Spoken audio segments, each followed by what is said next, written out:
Okay, hello. Thank you for being here. I'm Dr. Alexis, and I hang out with Simon. So this is Andy. Hello. Who is Hi everyone. the bestest bestie in the whole wide world. And also, I guess we're assistant of sorts by just being, we do life together, so we're doing this together too. Yep. Yep. We'll talk, the way that'll work is that I will say hello to you now, and we'll chat a little bit about a topic, and then we have a main question that we'll ask Simon today, and then we'll have an opportunity to ask questions. This is probably going to be the last in-person event where we'll be doing specific questions where everyone gets to ask a question. Probably in the future what we'll do is we'll pull names out of a hat, so we'll have one or two, and we'll do a lot more global stuff, which will be really fun. I do have online where I do twice a month that you can join, and every person who participates in that is able to ask their questions twice a month, which is really amazing, and it's an ongoing thing and something you can do. So there's that. And what else? Oh, so once I start channeling, Andy will facilitate, and she'll talk to you each, and she'll go through for questions and things like that.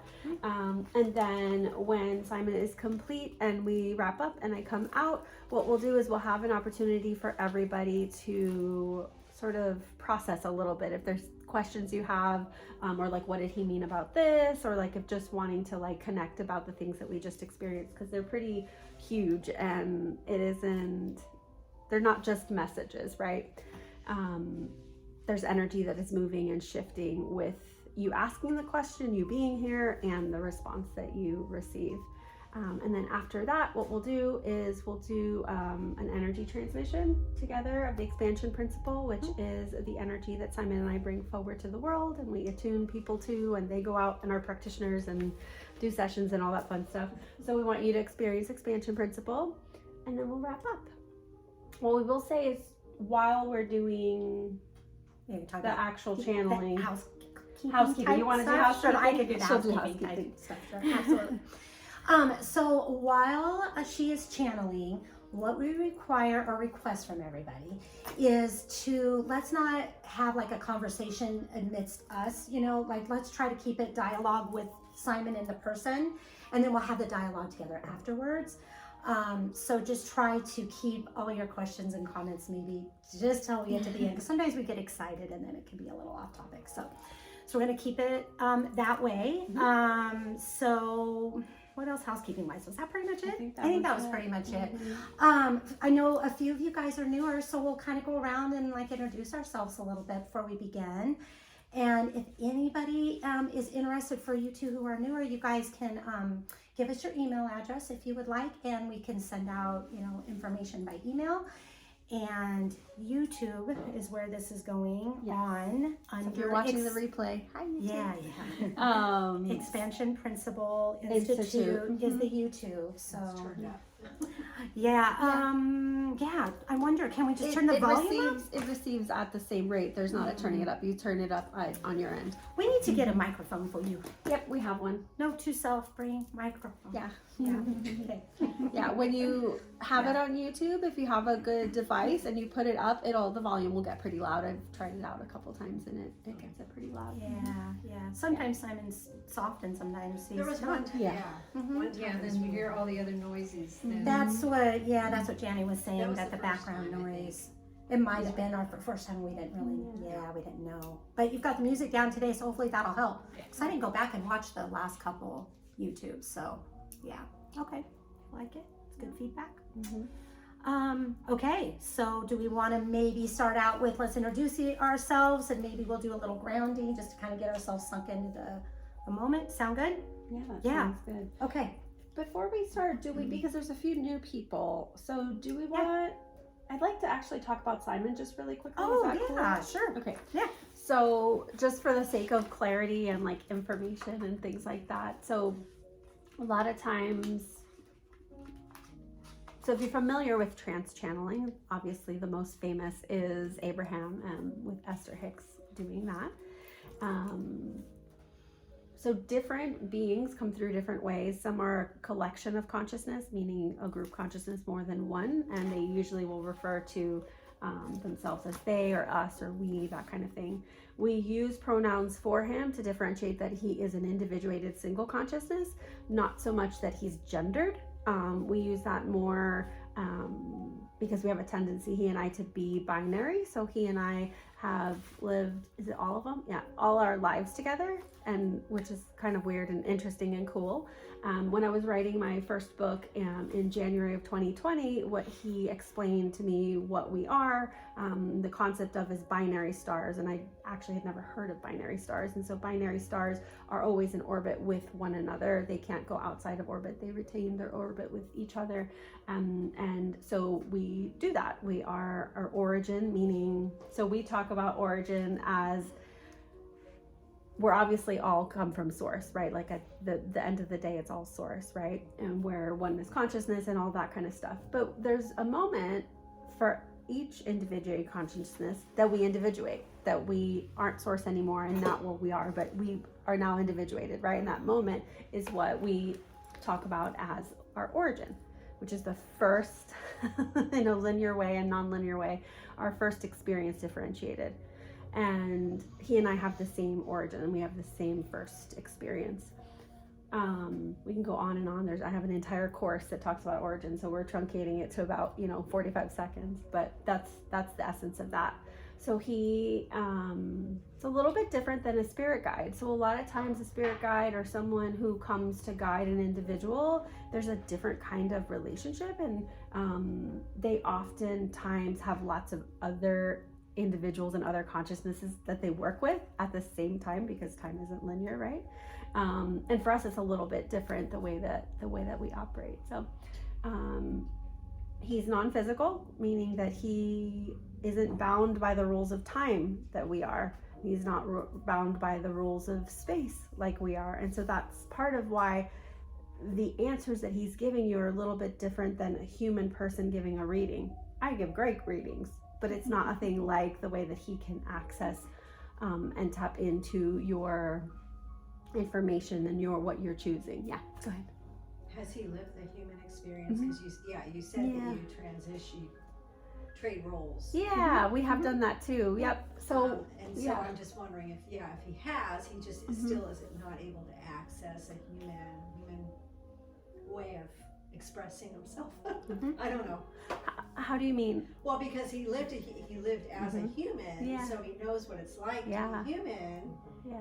But his expression, I mean, the way he talks is so advanced. Yeah, it's beyond. See what I'm saying? Is bringing it to the middle. Yep. So part of that has to do with the fact that you're talking about nonverbal, essentially telepathic communication that he and I have, right? Where he's giving me nonverbal, energetic information that my brain is transcribing into words for you.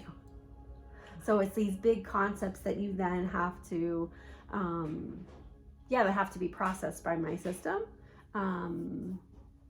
So I think that's part of, and a lot of this stuff is complex, right? And is big, as part of it. What I do find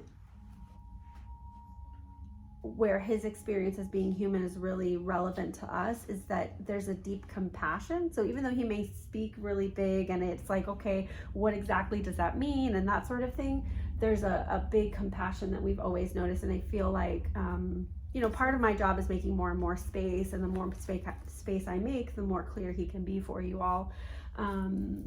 And that compassion is really important, because a lot of other beings that people talk to, because I only hang out with him. I know I can channel, but I just don't have a real need to. I do mediumship when it comes up, like with clients or with family. But with him, that compassion piece is so huge. Like, he knows what it was like to be human. He remembers the not remembering. He remembers that fragility. He remembers like all that stuff. And so there's a level of compassion that perhaps a being who hasn't had, that wasn't part of their soup, it wasn't part of their experience, that's I've found makes a big difference. Because when I actually didn't listen to any channeling people until after I had been channeling him for a while. I knew of Abraham Hicks, but I've never gone to see them. Not that I'm against it, I just didn't. And at this point, it's sort of like I don't want to be influenced too much. That's really important to me, to keep it like clean and of a high, beyond reproach, basically, is the idea, you know.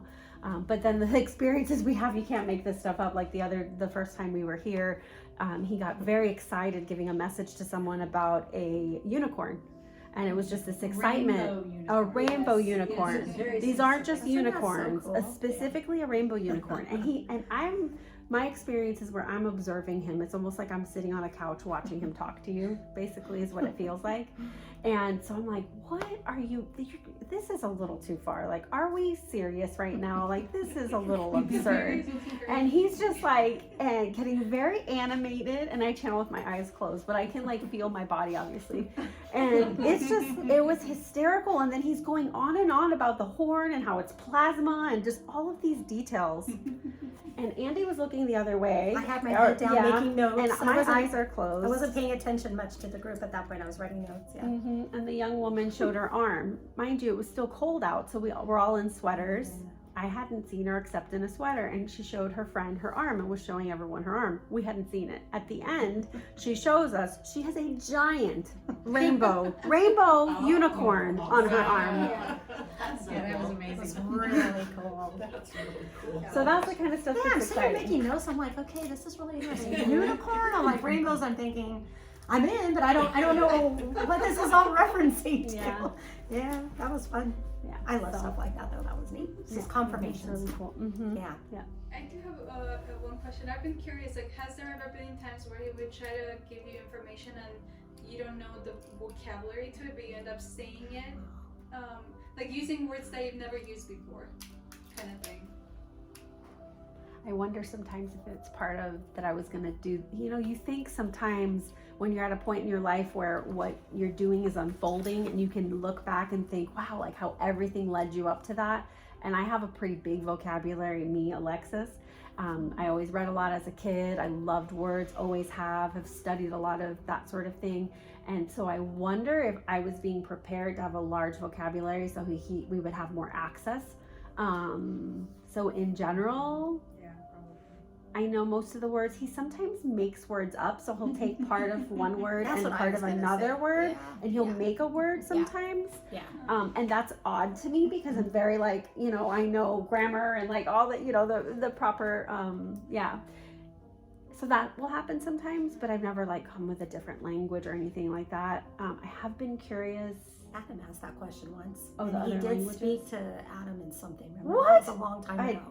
I don't remember that. Yeah, that was a long time ago. That was like Was it one at of the first- coast the It was first at the time? coast the first time. We'll have to watch that. We one. are going to have to. And I don't remember if it was silent or if there was something with it. Yeah, because I think Adam asked to speak to like a language too. I don't know. I'll have to go back in the videos. Yeah, That's that's her funny. husband, and he has the best questions because he's got like this awesome. I have a very strong skepticism, and he like does too in a really beautiful way, right? Because he believes. I think he and I have this in common that we believe anything's possible. But we don't also know there's a lot of BS out there. Right. Yeah. Yeah. I'll have to go back to that. We That will. question's spurring me to remember that. Yeah. So Yeah, our families do a lot of private channelings, especially when we're on trips, and we record them. We just don't put them up publicly, you know, because there's a lot of private questions. But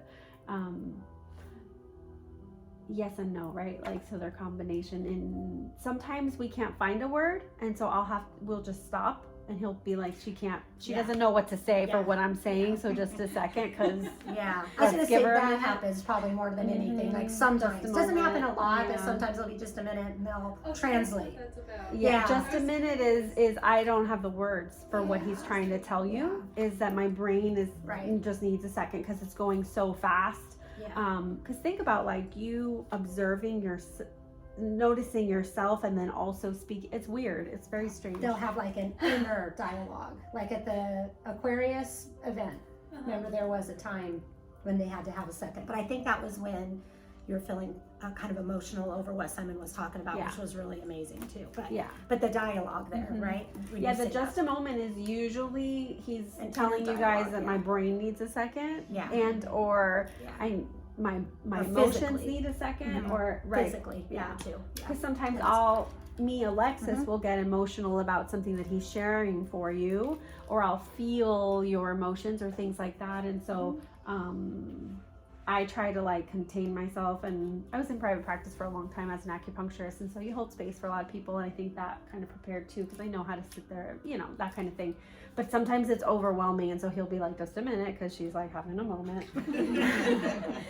And then we can move on. But yeah, those are the things. Yeah, go ahead. Another thing I was noticing through the recordings is there are times where you speak really fast and then you kind of like have to catch a breath. Is that something he's not able to Modulate? Yeah, like to be able to give you time to like breathe in some air to like get oxygen in your system. Yeah, really funny because I don't, he doesn't regulate my brainstem. He doesn't regulate like the basic stuff. He's only just started moving my body more in the last couple of months, I think, in the last maybe 4 or 5 months. When we did the first channeling session here at this place, you probably remember her sitting up and talking, like Simon was leaning in, and I was like, that's new. Yeah. But I also normally sit at a desk that's right here. Right. So he's never like put me in a, I don't ever move my body in a way that would be unsafe for me. And I'm aware enough that I can pop out at any moment. That's the thing too. Some trance channels are not aware of their body at all when they're talking. They have no awareness that they're present. And I think part of that has to do with like most people's nervous systems can't hold both consciousness at the same time. And that's part of why like they have to pop out a little. Yeah, you have a question. Yeah, I have a couple. Yeah. What is the difference between a medium and a channeler? Oh, perfect question. Great question. Yeah, so I have definitions just based on my experience and all that. Lots of people have different definitions, you know. So medium for me has to do with when you're speaking to an energy inside your awareness, right? So they're not speaking through you. It's like You're speaking to them. There's a dialogue, right? There's a lot of different ways that a person would do that. I do it by going into a meditative state. And some people will go to a place like a whatever, you know, a meadow, a office, or whatever, and ask for the person to come forward. Like, let's say someone who's passed away, or those are for former humans, meaning a person who lived as a human experience, that kind of thing. So medium to me is a person who is going to be communicating directly most often with former humans. Yeah. And she's not in an altered state. She'll be more like this. Like this. So you'll see when she shifts into Simon, it's going to be a different feel to it. Yeah. So like how we're having a dialogue, just imagine I'm not here like I am now. Let's say I'm on the other side. She would have a conversation just like this and then tell you what I was saying to her. You're like translating from the... Translating, exactly. The energy is different as well. I find that they are. I find that mediumship is going 100%. To be typically going to be former humans. So people who have lived a human experience in general. The channeling you. What is it? I mean, there are people who, if we talk, because if you talk about a person who speaks to an alien, for example, would that count as mediumship? I would kind of lean towards that myself. I was like, I kind of feel like that would I personally would lean more towards a type of channeling. To meet a lot of people use the word channeling now, and they don't mean what I mean. A lot of people channeling has a very broad term right now. But isn't it like holding the energy of that particular, or bringing in the energy into your experience as a channeler? I mean, channeling is bringing their energy into your experience and out. I don't know. How to explain it otherwise. Yeah. And not everyone means that. Right? And so for me, for a long time, channeling meant that a person was speaking through you. Or something, an energy, a consciousness outside of yourself was speaking through. And that's not just what people mean a lot of times. I do a lot of my work online, and so I'm very active in like the online business world and things like that. And you have a lot of people that will say, "Oh, I channeled this program or did it," and what they mean just is that they were divinely inspired, which is beautiful, and we are. Every human being is divinely inspired and has access to that divinity and having that communication with, you know, universe, source, God, whatever word that you want to use. We all have that. That's part of like, you know, part of our experience of being human is to have that divinity through us, right? Which I find that to be different than specifically channeling a consciousness or being aware of what we're doing. And so there's and it doesn't make anything less special than the other, right? Like, that's beautiful that a person is connected to, like, okay, and this came through me. But I feel like it's a little bit different. It doesn't always mean the same thing. So we found like we kind of struggle. I don't think we struggle anymore, but just being really clear on the words that we use so people know what I'm doing, you know? Yeah. Does that make sense? It does. Does it? Yeah. Okay. I think you'll kind of see it today too, because when you actually see her channel in person, you've never seen anybody channel, right? Like that. Okay. Oh, you haven't? So Okay. you'll see there's going to be a difference. Like, her personality now will not be what Simon's personality is. Right. And you'll see it and you'll feel it. Yeah. Awesome. Yeah. So cool. It's really I cool. wanted to be here every time, but my schedule never works. Oh, I'm I like, feel "Ah, like you're here now. That's perfect timing. I actually am Yeah. supposed to be at the beach right now. I told my family, you wait, because I'm doing this. I love it. Get Love everything that. packed and ready, and we're out. And then we're heading out. I love it. Who else is new here? Yeah, This these is my first time. these two, right? Yeah, absolutely. Yeah. I have one last question. Yes. How did this come about? Were you born this way? Is it Yeah. like, how did this all come to this? Yeah, that's a great question. Thank you for asking that one. Yes, so essentially I incarnated to do this work. Like, my soul came here into this Alexis body to my parents. And that's interesting too. So my dad is a spiritual practitioner of the Yoruba religion, which is considered, it's Afro-Cuban, so it's Santeria. I grew up in Miami. It's fairly common. He is Cuban and immigrated when he was like 8 or something in the 50s to New York. Anyway, so I grew up with that around me, but there's also some spiritually significant stories of things and experiences that he had and rights that he's had and things like that before I was conceived that I think impacted how this form and what this form can do, you know?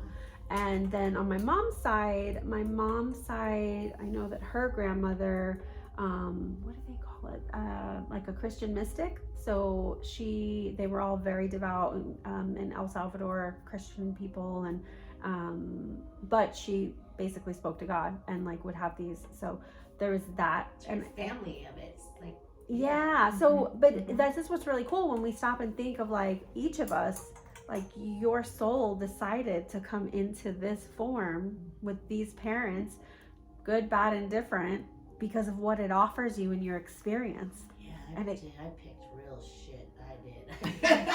And you know what? A lot of people do because of what it facilitates. I know, Right, I love it me now. facilitates Yeah. something. But Yeah. when I'm in the trenches, it sucked. But It yeah, does, absolutely. 100%. Exactly. Yeah. Yeah. And that's the thing. And that's what's so interesting about it because of what it allows, you know? So how old were you when you had your first like epiphany of, wow, like I've got this amazing gift? Oh, Like, I kind of always, so Simon and I, the words that he's been giving me lately is like when we reunited. Oh gosh, I can get emotional. When we reunited consciously, I was in my early 30s. So I think I was 31 maybe. I think I was like 31. Which seems like a long time. Seems like it in the Yeah. human terms, huh? Yeah. To wait that long. Oh, I guess it does. I didn't think of that. Yeah. We'll have to do a human design class because when we do a human design class, I then know, I keeps can being on share my with mind. you. So human design is like astrology, but it's a little different. We have to schedule one. yeah, I've been hearing this word has Yes. been coming into my space a lot lately. Okay, I'm so thinking we'll plan it about today. There's We should something do a I need to class. figure Like out we about keep this. talking about it. Yeah, we'll do a Are you workshop. gonna I'm sorry? Are you gonna schedule it? Like, We'll schedule it today. Does that sound good? Yeah. Okay, cool. Then I can mark my calendar. Yeah. That keeps coming to me, so yeah, I'm Yeah. definitely, I'll tell my family to wait whatever's happening that day too. Priorities. Can't lose these. But in any case, that I have an understanding of the way that my profile is and my makeup is that it had to be after 30.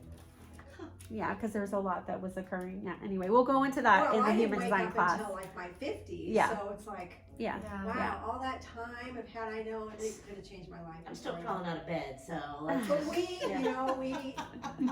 I at love our that. own pace, That analogy is great. we're doing everything at our own pace for a reason. Yes. Mhm. Yep. Yeah. We're all getting to the same place. That's what's so Exactly, beautiful our about it. own way, yeah.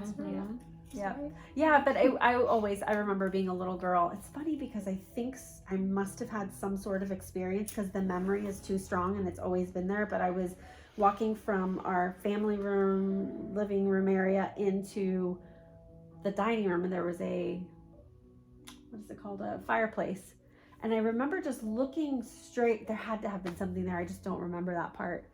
Because I just remember this strong awareness of like what I was like in terms of that I wanted to help people. I just always wanted to help people. My name Alexis means helper of man. So that part, like I always knew, and I had experiences with my dad's religion and different things that we were having. I went to seances regularly when I was growing up. It's like the remembrance, you had that remembrance. Yeah. And so different things happened, and the psychic abilities in my 20s, I think, is when I was like, well, what do I do with this? So it's kind of always been there. But the 30s was when I started talking to Simon, and then what happened before I was verbally channeling with him was we brought the energy of the expansion principle forward. When I first started working with him, he was teaching me how to move this energy through me, and I was using it in my practice for my clients, and I was noticing that it was changing the effectiveness, like how quickly things were changing with my acupuncture patients, and people were getting better quicker, and just all of these different things that were happening. And at that time, the dream was you have a big clinic and that'll be what we do. Until one day I was in a massage and the words, the expansion principle, came through, and it came in and it came out and it came in and it came out. I'm like, so if I'm supposed to do something with this, I got to remember the words that I'm being told. And then it landed and it's like, okay. So it's like, okay, this has a name now. And then before I knew it, it was like, we're going to attune people. I'm like, well, what do you mean we're going to attune people? Like, what are you talking about? It's like, yeah, we're going to do a specific process so these people are able to share the energy as well. I'm like, I don't know how to do that, but okay, we're going to do that. And so we did that. And so that was here in the next couple of weeks. It's going to be 5 years that we've been doing practitioner trainings. So we do 1 to 2 a year, and we have, I don't know, I think about just under 50 practitioners all over the world. So we're at the baby and this beginning. Is something you started out? Yeah. Wow. You and Simon, I should say. Yeah. Yeah, that is awesome. Yeah. So, and then we started chatting verbally because when I was writing my book in 2020, my publisher said, well, you can just talk to him. Like, he can just talk through you, like Esther and Abraham, right? I'm like, yeah, actually we can. Let's do that. So I hit record. And he would I did this on my own because I was writing my book. I did this intensive where I wrote it in a week with a group of people, like online. So I would hit my record button and I would go in and I would just have him talk. I knew what the topic would be and I told him the topic, and then so it started like that. And then the pandemic and the lockdown and all the things. And shortly after that, we had a lot of timeline weirdness that was going on. And so we did our first online public event where I channeled 4 other people to observe, and then I kind of ignored that for a while, and then I think about 8 months later we started doing them every month, and then a few months after that we started doing them twice a month. And then in September we did our first large in-person event. Well, it was the first in-person event, right?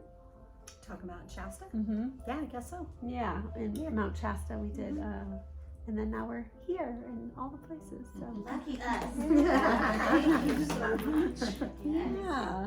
So this was great. I didn't intend for us to talk that much appreciate about it, all but this that was great. background. The backstory Yeah. is kind of Yes. fun. We hadn't Yeah. really talked backstory Very much. cool you did, because if I had a question, that would have been it.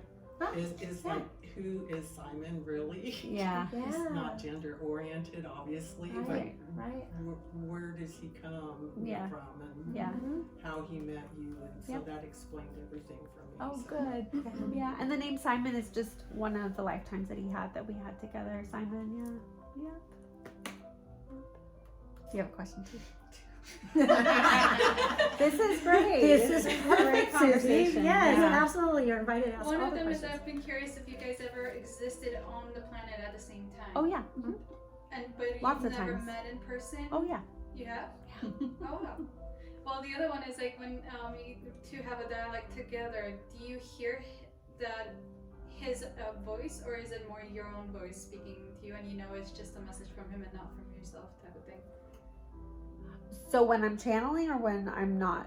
When I'm just like you're regular just having a talking conversation with him. with him and or channeling, like the voice or the information that you're hearing in your I within feel yourself. his energy and then I know the words. I think that's the best way to put it. Like I can feel when he talks to me. I also, there's, I have something called a Simon Yes that I call a Simon Yes. And it'll be like it's almost like my eyes are swallowing. I know that sounds weird, but it's like, it's not blinking. It's like, there's an energy surge that happens like right here. And that's where he's saying like, yes, like whatever it is. Right. So that'll happen. But I feel, yeah, it's telepathic. So it's an energy. Same as like if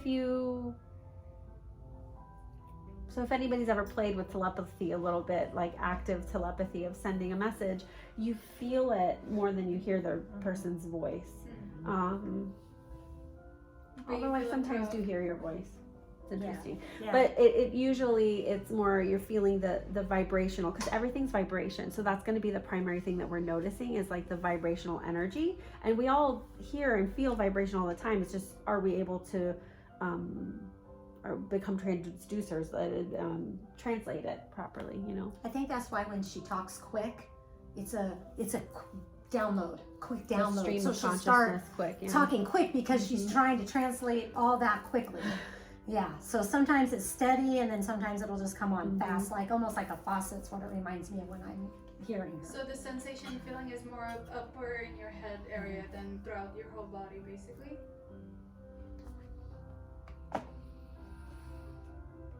So I can feel them in my whole body, but speak. Where do you feel it?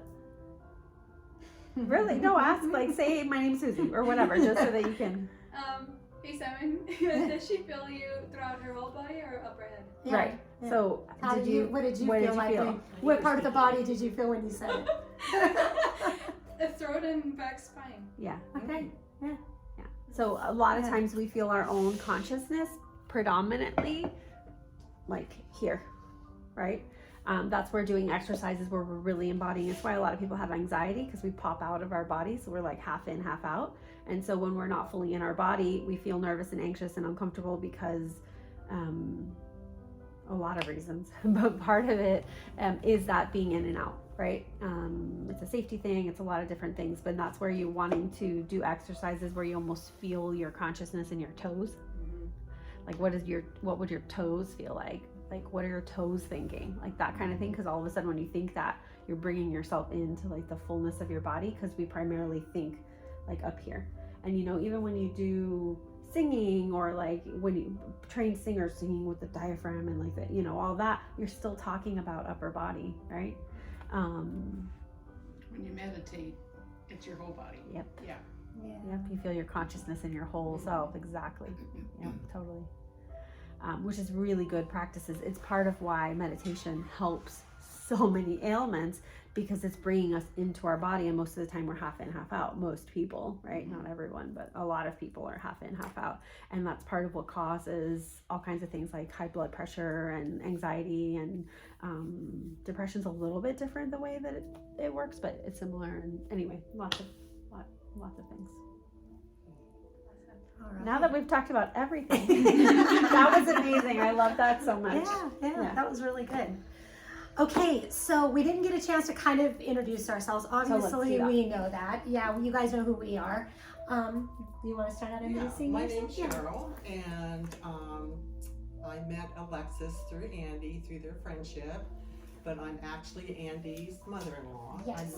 She's married to my son, and she knows that I'm very interested in metaphysics and spirituality and personal growth, and so she knew that, you know, interacting with Alexis would help me in my path of development. So Great.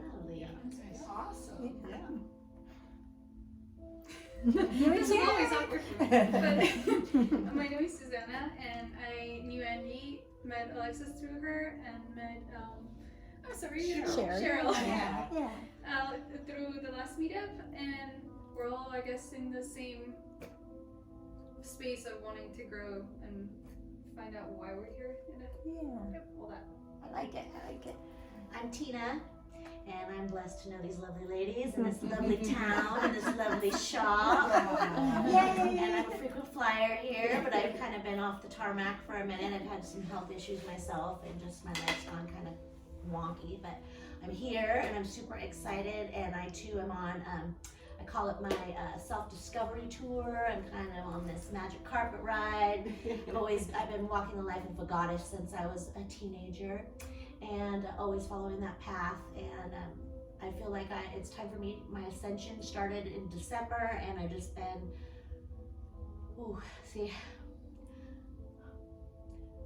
I'm doing this. I'm desperate to find. I too know that I was born with some very magical gifts, and but unable to connect with self enough to tap into it and find my true purpose, my true calling, because I know I'm a healer, always have been. Both my sons are healers, and I really want to find my purpose, my true calling. Like I want to tap into my true authentic self, and my truest, deepest potential is my goal, is to there's so much in here that just wants to burst out, and I just, I'm ready to burst. I love it. Love it. Yeah, me too. Yeah, love it. So, I'm Laura.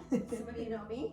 I've been out here for going on 6 years now, and I have been on my spiritual path for many, many years prior, but within a couple of months of moving out here to Rogue River, I was hit with the awakening. It's time to wake up.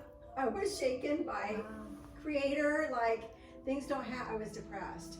Things don't have to be this way, and from that point on, the floodgates open, and I am here to help others heal. I healed myself as part of it, and also to do some help others heal. And I felt this all the way down to my cellular, energetic level for many years, but also to do some channeling at some point, some teachings. I'm being really pushed for. I just have to get there. I'm close, but Yeah. Encouraged and guided. it's coming. I know, and I am one who's very, very I want it all, and I've said this before. So I've already got 3 races. I'm okay, no more. 3 I'll do, but star races. So yeah, that's where I am. I'm gonna be holding groups here really soon, Q&As, and just for those newbies, people just coming in. What's happening? What's happening here? What's happening? Yeah. Our reality varies across the board, and it's all in the awakening. So, Very true. Love it. yeah. I'm Cindy. I have a salon across the street. I do hair, and I've lived here all my life. And Jenny and I became besties. Yeah, I come to work. I stop there first. We have our morning chat. Oh, I love that. That's awesome. She's a good friend. Nice. Welcome. Thank you. I'm Janny. This is my shop. I started my spiritual quest in the 80s, and then I went into my career path, which took me out of everything. And so once I retired, this has been my dream. Yeah. So now I've got my shop, and then I'm meeting all these wonderful people and bringing in spirits. Uniting hearts, right? You're the heartbeat of this town, Jenny Lou. Love it. Oh, that's awesome. That's why I have to stay in Rogue River. That's right. You can't leave. Yeah, your bestie over here is going, no. You have to Oh, stop. I threaten her all the Oh, time. yeah. We'll all threaten. Jay, you can't leave. I'll go get the duct tape. I don't need that. Fixes everything. Time off is good. That's right. Okay, so at Wait, this... one more thing. Yes. And the reason that these guys are here is because they came into my shop one day and they're just like, oh, we could, and I'm listening to them talk and you're going, yes, this would be good. You are the one in control. Yes, this would be good. I was in control because I'm the structure person. Yes. And I just like, woo, yeah. It's like, okay, come on, Alexis, So let me it was a pull you great down. blessing. It was a great blessing. So I'm really glad you came in. Yeah, we were. It was one of those things. We We were just up came at to Aquarius, chat, yeah. and we were like, I know there's this place I've been following on Facebook when you first opened.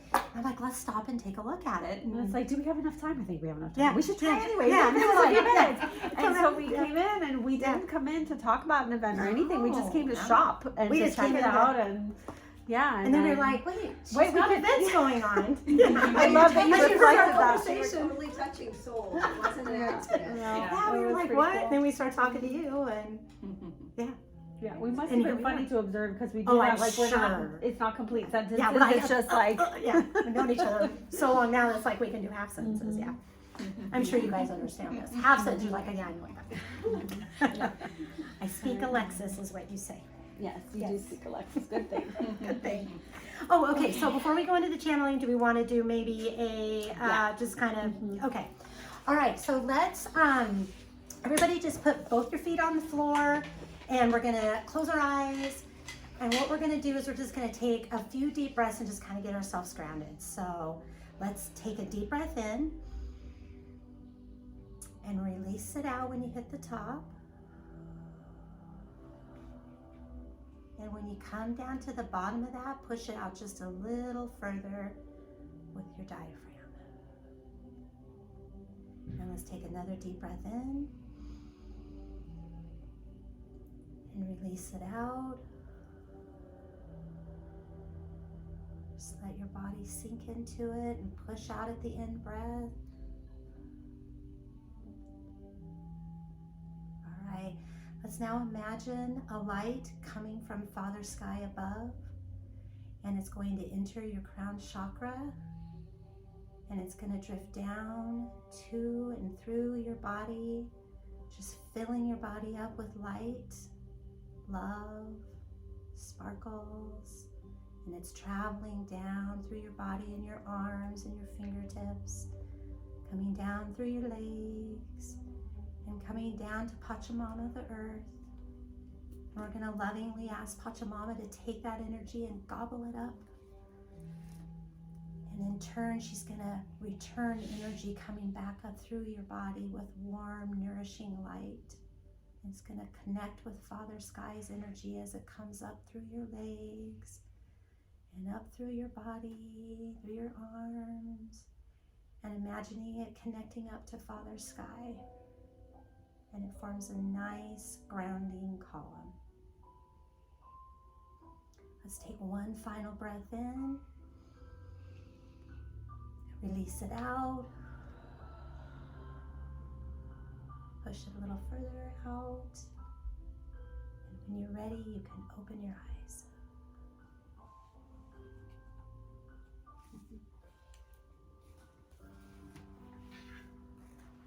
All right. When you are ready, we will welcome Simon in. You guys can get your questions in your mind, and first we'll do our global question, which we're going to go on memories, right?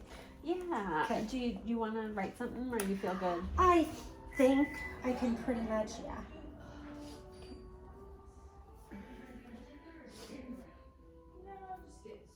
So I'll give context to why we're asking this question a little bit. Yeah, that's good. So being human and humility and humbleness and all this sort of thing, like, because sometimes humility and humbleness can be seen a little bit as squashing a person, but really the origin of the word, it comes from humus, which is the earth. It's being human. So it's not so much about humbleness or humility in terms of, or the act of being humiliated, like that kind of thing. It isn't about smallness or actually less thanness. It's really what we're talking about, and what we're all being invited to is remembering, especially as we're remembering and as we're, whatever word you want to use, awakening, ascending, whatever, it's all occurring in the human body. It's all occurring while we're being people in this physicality, which is really, really beautiful and amazing.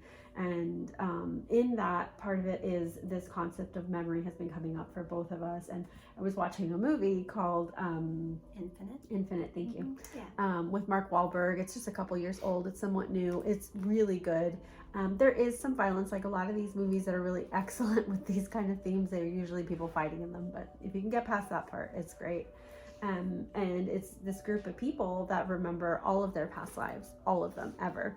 And I think it's like the idea was that there's only 500 on Earth, which is that's significant, right? And it's this whole, you know, of course it's a movie, so there has to be like conflict and all of that. But it brought up this idea around memories and the importance of remembering, and one of the concepts when we're awakening and ascending and being all of these things, and one of our primary tenets with the expansion principle and just my work with Simon and just Simon and I is that expansion is in fact our natural state, and it isn't about seeking more because we are empty. It's just from a different place. It's from a place of fullness, and in that fullness there's just exploration and experience of more fullness, right? And within that, part of it is the act of remembering, and part of coming into these bodies, we forget. That was part of the task of being human, is the forgetting, and it's really painful. And he talks about it sometimes and acknowledges how painful it is for us, because he remembers what it was like to forget. And it is a really painful thing. So part of the question now is like around remembering, and what is the purpose of remembering, and So specifically our past lives. Yeah, and do we like, want to go to past lives, mhm. how they work? Not the past lives, how they work, but the memories with past Yeah. lives, right? Mhm. Why or how we can use this. Mhm. Do you want me to ask? I want to ask, like, About is crossing over it with integral something? to our growth to remember our lives? Like, Okay. is that part of what we're here to do? Okay. Or is it just remembering the essence? Because I know I'm always long-winded. Okay, is it integral to our lives to remember, or to Is it integral to our growth? growth? Sorry. Okay. Yeah. Just want to get it quite clear. Yeah. Okay. To It's- remember our lives, our past lives, our experiences, whatever. Okay.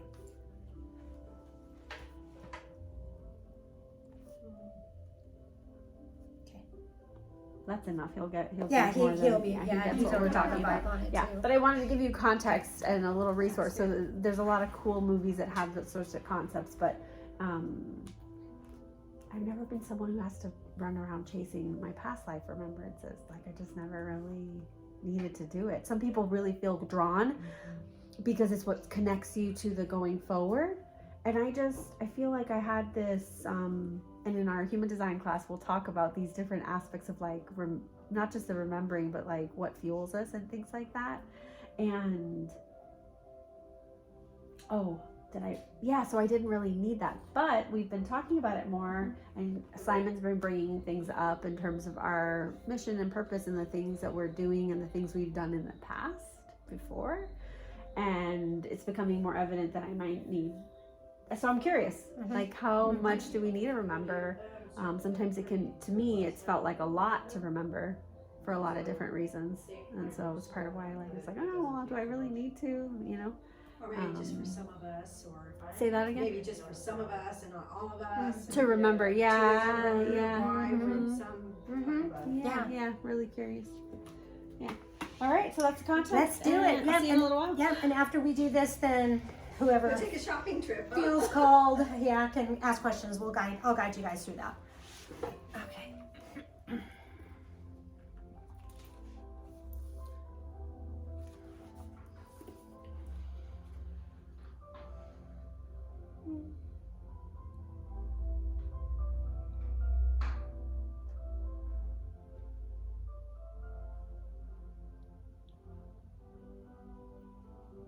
We may begin. Welcome, Simon. Today we are doing our monthly group meetup at Janny Lou's business, and we have some questions for you today. And our first question we would like to ask would be about memories. We would like to ask memories in relationship to past lives. Is it integral to our growth to remember our past life experiences?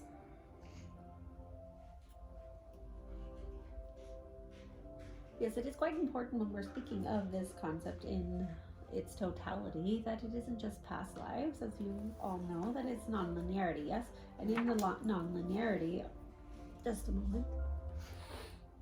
In the non-linearity, what's important to have awareness of is that it isn't just previous linearly, it's also future, yes, and concurrent. So it is a matter of remembering all of it is really the question, because it is quite important, but it isn't always necessary. Yes, it has to do with the activation of your individual consciousness, but there are also times in which the remembrance of specific memories and or specific skill sets of those memories that help allow for there to be an activation within the form that you embody at this time. Yes, there's a genetic awakening that can occur with these remembrances. Yes, where there's almost a transfer of consciousness into the form. Yes, because your form holds your soul. Yes, but there's always not a total access to the complete soup within. You have a much more potent access to whom you are now and the personality. Yes, because the mind is able to function and to sort of interweave with the personality of the individual that you are. But there's a remembrance of the prior personalities, may or may not be important, but it is much more important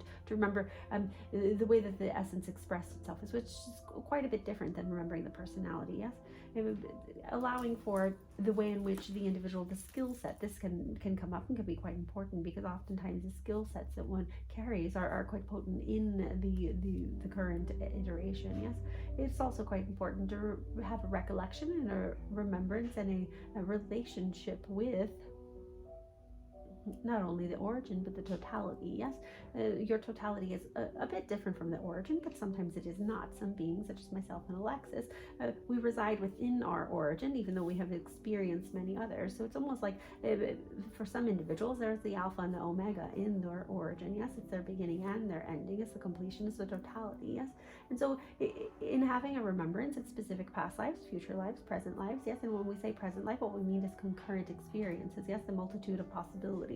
And some individuals' minds cannot hold this, and this is important to understand as well. And so the remembrance occurs in very many different ways. Remembrance isn't always a conscious, cognitive remembrance of, oh yes, I remember when I went to the store in 1492 and I bought these things and all of that sort of thing. It isn't always that is necessary. Yes, sometimes it is an active, visceral, emotional remembrance. Yes, it is an awakening within the self. It doesn't mean that there's a necessity to remember all of the details of every experience that you've ever had. Yes, each individual requires a certain amount of confirmation that is quite important. So individuals who are drawn to, as Alexis was just discussing, some individuals who are drawn to more of the details because their current form requires more of a confirmation. Yes, a proof of sorts, which isn't negative at all or positive. It's just neutrality. Yes, individuals have a different way in which their personalities, in which that way their minds experience and share the things. Yes, yeah, that makes sense.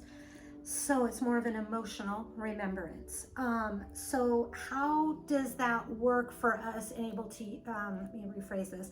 How could this work for us to use this in our daily life then for expansion with emotional remembrance? Does it just add to our totality, to have more access to our totality or to our origin? Yes, it creates more space. Yes, and it allows, and quite interestingly, when you are doing in all life and all experiences, part of what is occurring is that you are healing, and we must remember the way in which we think of healing is not in brokenness. Healing is in remembrance. Healing is in expansion. Yes, it is not about brokenness at all. It is simply about creating more space. Yes, and creating more space for one's soul. This is quite important, and the part of one's soul is what remembers. Yes, this is part of what we mean by not just emotional remembrance, but also energetic remembrance. And quite an aspect of what you are referring to as remembrance occurs specifically because the soul has come in more fully into the form. Yes, so the more one could say that the more that one remembers, and it doesn't need to be specific details. Yes, but the more one remembers on an essence level, the more space they have for one's soul. Yes, and the more one remembers, it could equate to, yes, of course, more of their soul is in, and more of the soul that's in, the more the remembrance. Yes. Yeah. So the more soul that we have, that we allow to come in, and the more space we have, does that propel further expansion? What would be the reasoning for this? Yes, part of it has to do with the ascension of the human race, and specifically not becoming this fairy dust, because that is not what will be occurring. It has to do with the elevation of consciousness with individuals, but we have talked about this quite a bit lately. It isn't always public that we have these conversations, but it's different aspects.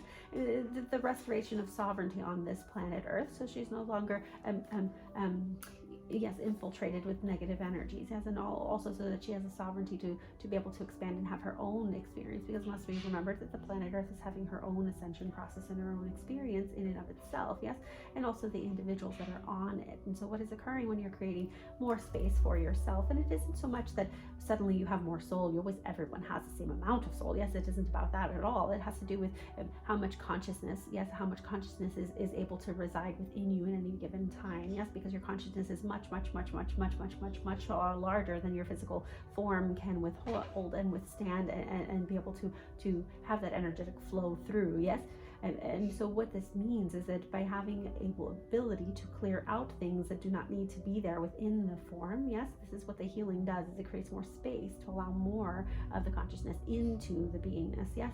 And it is quite important that this is part of the purpose of this, is allow for what you're actually here to do to be able to present itself.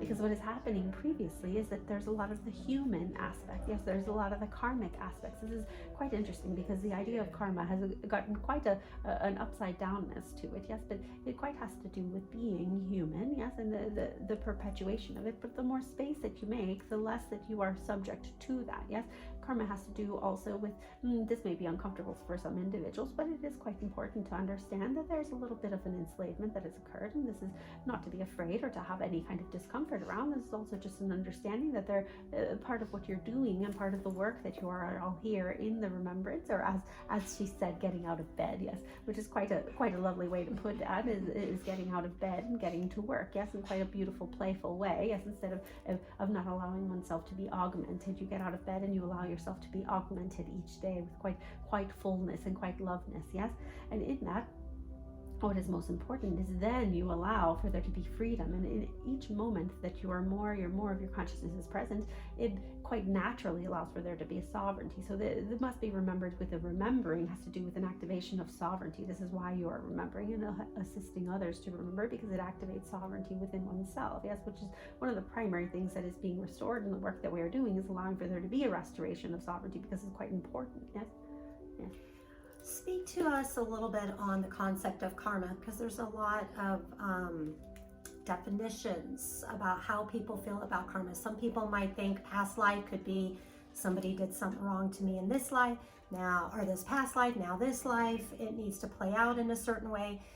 Does karma kind of work like that? Because some people are going to wonder about the parallel with those two. Yes, it has to do with energetic balancing. It has nothing to do with good and bad. Yes, it has to do with just energetic balancing of the flowing. Yes, of the flowing within the human experience is a binary, but most things are not binary when you are just conscious, and there isn't quite that. Yes, you have counterpoints to one another, as Alexis and I are counterpoints of one another, and she did use the word binary. Yes, but this is quite a different concept in the way that the human experience is of good and bad, and all of the straight two lines, the two buckets, that there's only two buckets and that's it. And if people or anything that you've experienced, if it fits in this bucket, then it doesn't fit in that bucket. Yes, and this isn't quite at all the way it is on a consciousness level, on a non-physical level, yes, but the experience of being human is very much about that, is for you to know what it is to make these differentiations, so that you know that there actually is no differentiation at all, yes.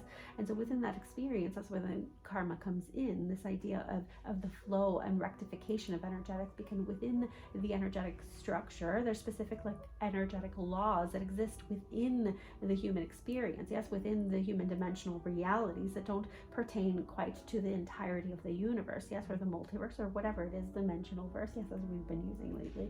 It's quite understandable that karma has to do, in our understanding and our experience, quite naturally has to do specifically with human beings, yes, a rectification of energy. It isn't, oh, that person did something horrible to me, then something horrible will happen. It isn't quite a one-to-one correlation. Must remember that energies are spread out over the entirety of all of the human experience, and over the entirety of the planet, and over the entirety of all the timelines, yes. So the rectification of energies is quite vast. It isn't just a one-to-one correlate, yes. This is why it's quite important for one's self to create as much space as possible, so that your consciousness can drop into your body as much as possible, so that you begin to make choices that aren't having to do with those one-to-one correlates, and instead have to do with the expansion of consciousness, and having to do with the muchness of beingness, and allowing for the augmentations that are quite helpful, yes, of moving forward. Yes, it's quite helpful to know that connection piece. Yes, I like that.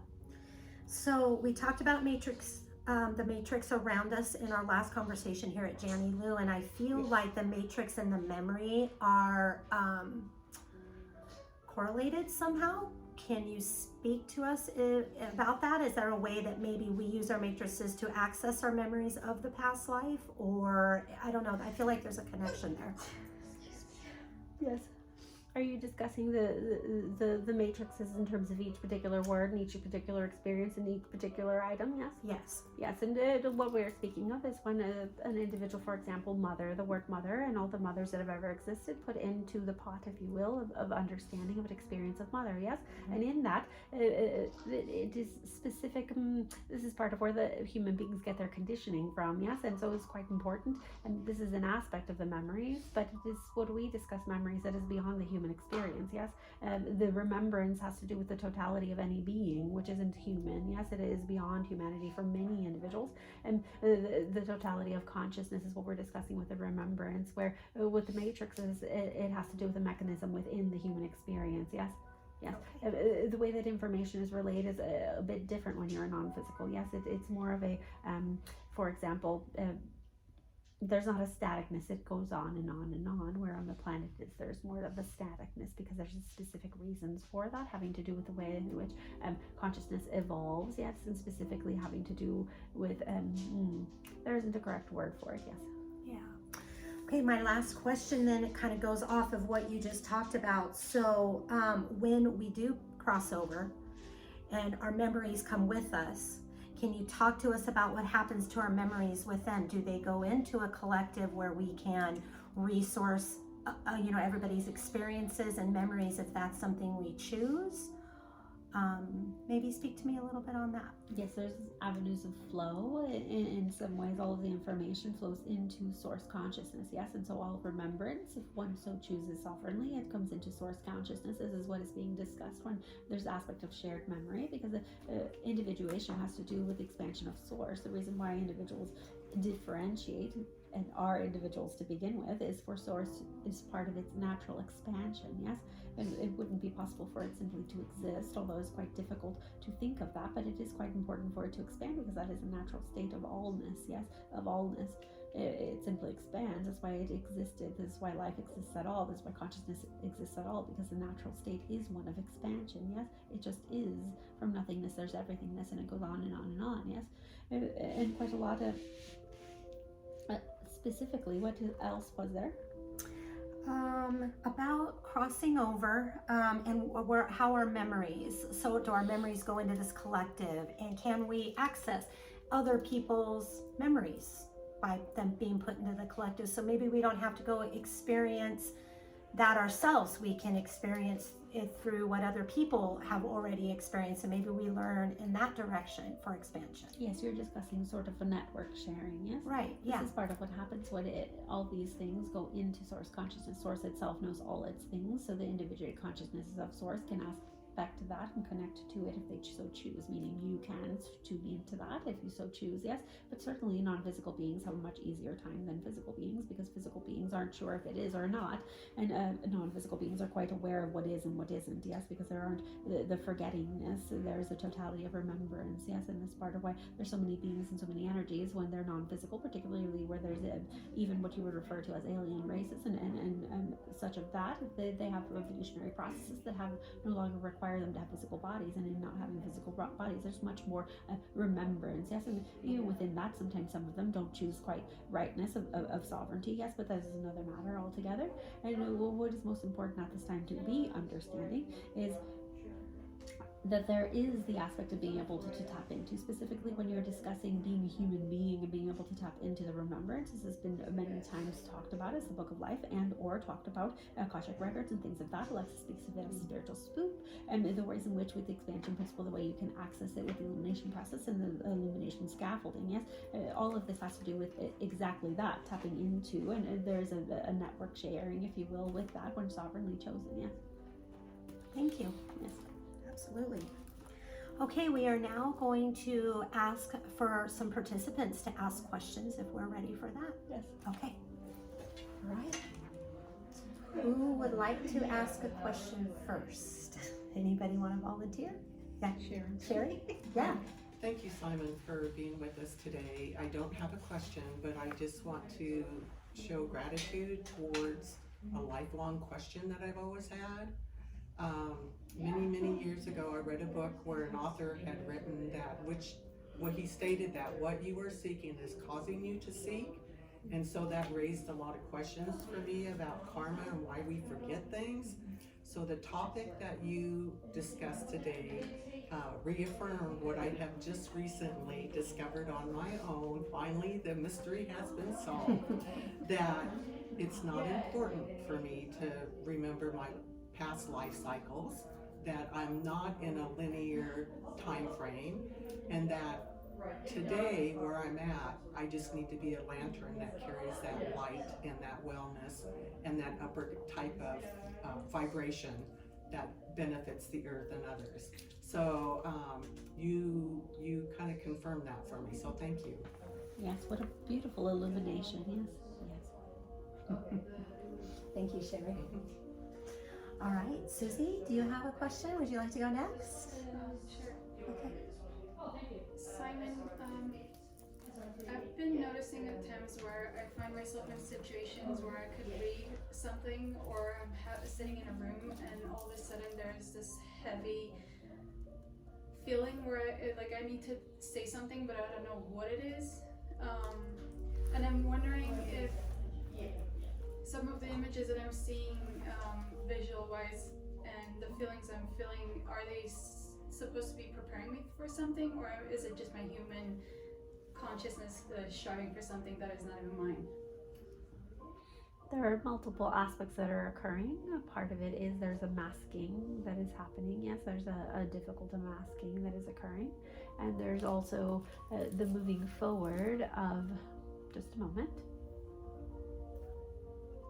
There's the moving forward of the energies. Yes, the moving forward of your understandings. This is quite important, but there also needs to be layers that are lifted. Different people from different parts of the world have more of a layering within their lineages, having to do with the energetic and electromagnetic and geomagnetic pools of the areas in which their beingnesses have developed. Yes, yes. And particularly when we're discussing beingness, we mean the physicality, human beingness, yes, the physical form, yes.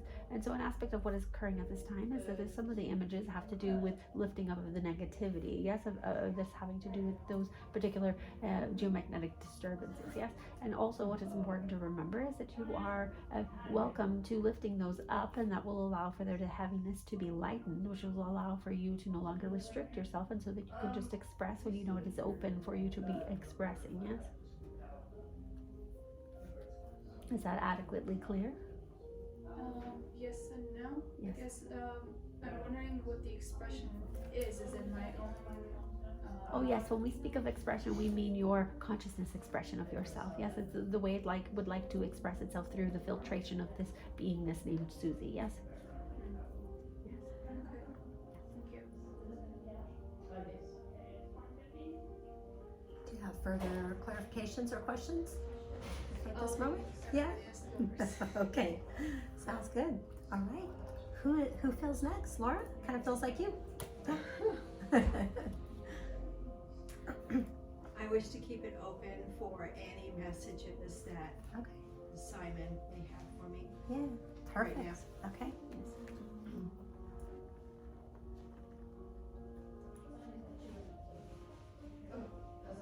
Yes, an aspect of moving forward in your journey is allowing for the muchness. Yes, and when we discuss muchness, it has to do with this concept that an individual can be too much or not enough, or any of these sorts of things. And so it's the muchness you recognize. Yes, when you tap into and you reach that threshold of like, oh no, this is too much. That is the muchness, and you allow more of that and more of that and more of that. This is quite important when you're developing, to allow that muchness to come forward. Is that clear? Yes. Yes, and quite a lot of what that will be is also allowing for there to be a guidance of yourself as you guide others, and allowing for there to be a much more openness with the way in which you interact with yourself. Yes, this is quite important. It may seem as if you are open already, but there's an aspect of yourself that is important for you to allow yourself to see yourself. Yes.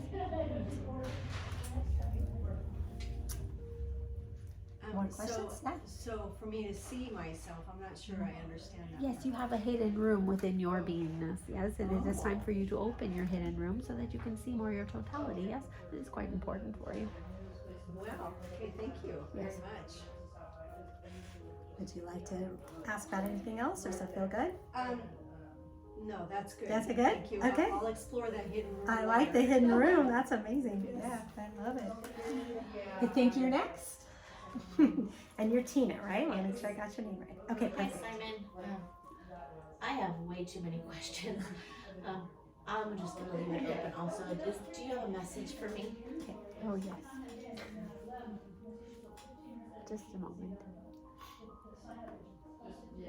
May we move some energy within you first? I will be sending this to you, yes? Is that okay? Yes. Yes, that's Yes, perfect. just a Yes. moment. We would like for you to breathe evenly while we do this, yes?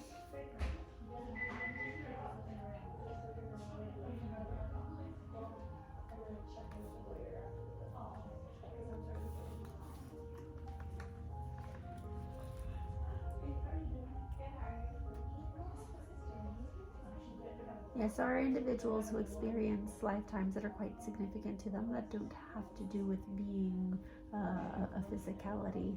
Their formness is quite different, and your primary formness is quite different. Most of the time, we like for individuals to find this of themselves, but it's important for us to relay this to you at this time. Is this okay to do that? Yes. Yes. One of your primary experiences was that of a star, yes, and that starness, it can be quite unusual to be in a form and to be a human in the way that you are a human, and there would be a being in the way that you are a being, because it's quite different. Being a star is, as we know, it's quite different. There's a lot of energy that moves through. There's a lot of, it isn't quite muchness. It's quite different. Just a moment. And there's an illumination of atomic energy, yes. And it is quite a different experience to be a star, yes? And does this quite make sense to you at this time? Kind of. Yes, it is part of the unusual nature that you feel in being a person. You feel quite unusual, yes? Yes. Yes, and this has to do with learning how to be in form once again. And there haven't been very many experiences as form, but there have been experiences of form. But what is most important in the non-linearity of it all is that your longest experiences, yes, this is quite a good way to explain this, yes, that the duration of time, and this is quite comical, yes, because we're talking about non-physical time, and also there's the experience of time in some of the incarnations, and the way in which it passes through. Time exists and it doesn't, but there's also a muchness of data, yes, and there's a lot of data that occurs, and a lot of just a moment. There's an immensity to the experience of being a star, yes? That is quite different than being particularly in form. There's not the thought processes, yes? And stars are more vibrational beings, yes? And magnetic beings than specifically being emotional beings. And this is why the emotions are quite difficult for you. And it's important for you to express them as much as possible. It is not incorrect for you to have that. It's just quite new. And you wanted to experience this quite a lot because you thought it would be quite lovely to be, yes, to have all of the experiences. But lovely isn't quite the word for what it is to be as raw human as you have experienced, yes? But there's also this aspect of consciousness that is so different. Being a star is quite so different from being a human being, and that's an aspect. And what we're doing at this time is just conferring the oddity that you have felt throughout your life, and also this knowingness of what you're able to offer, yes? Because stars, which is different than being a star being, yes? A star being is an individual who resides in or around the stars, yes? Which is quite different than being the consciousness of a star, yes? Being the consciousness of a star, many times there's a specific energetics that can be passed on and shared, yes? These are things that will come in time for you to understand more deeply. Some of them you might not understand at this time, yes? Wow. So can I just clarify the message I got there is, Yes. like, my past lives, I was a star. Yes. Have I ever, wow, okay, that's a lot. Yes. I feel this desperate call to my past lives. Like I feel like my past lives are holding me back from moving forward in my growth. I don't know if I'm 100% correct, but I feel this blockage, like I can't move forward until I either am aware of or resolve something from the past. So do you see human past lives, or is this the star issue that I'm There are human past lives, but what you're being drawn to is you must remember what you are. Yes, I'm it a isn't. star? Yes, it isn't so much that there's a block; it's that you can't actually do your work until you remember what you are. Alexis had this experience as well. So it felt like there was a blockingness, but there isn't a blockingness at all. It's just a remembrance that there isn't anything wrong or there isn't anything that needs to be fixed. That is the most appropriate human way of putting it. Yes, there's this concept that you had that there must be something fixed, and that's because you grew up in a way that was felt quite a lot of brokenness. Yes, and it isn't quite like that, but it feels that way as a human being. Yes, and so in that, your mind has now decided to perceive the energy of you being called to remembrance. That must mean there's things that need to be resolved, but there isn't anything that needs to be resolved primarily within other lives. There are still things that need to be resolved within this experience, yes, so that this form can have more space to be able to remember the star energy and the starness, yes, but this is quite important. This is the thing that needs to be resolved, is the remembering of this, yes, and it will start to come to you over the next 7 days when you're sleeping and dreaming, and will come gently, yes, and in a lot of ways, you are attuning yourself to your remembrance, yes, yes. Thank you so much. Yes. Yeah, that's amazing. It makes so much sense. Yes. Yeah. It is quite unusual. Yes. Yes.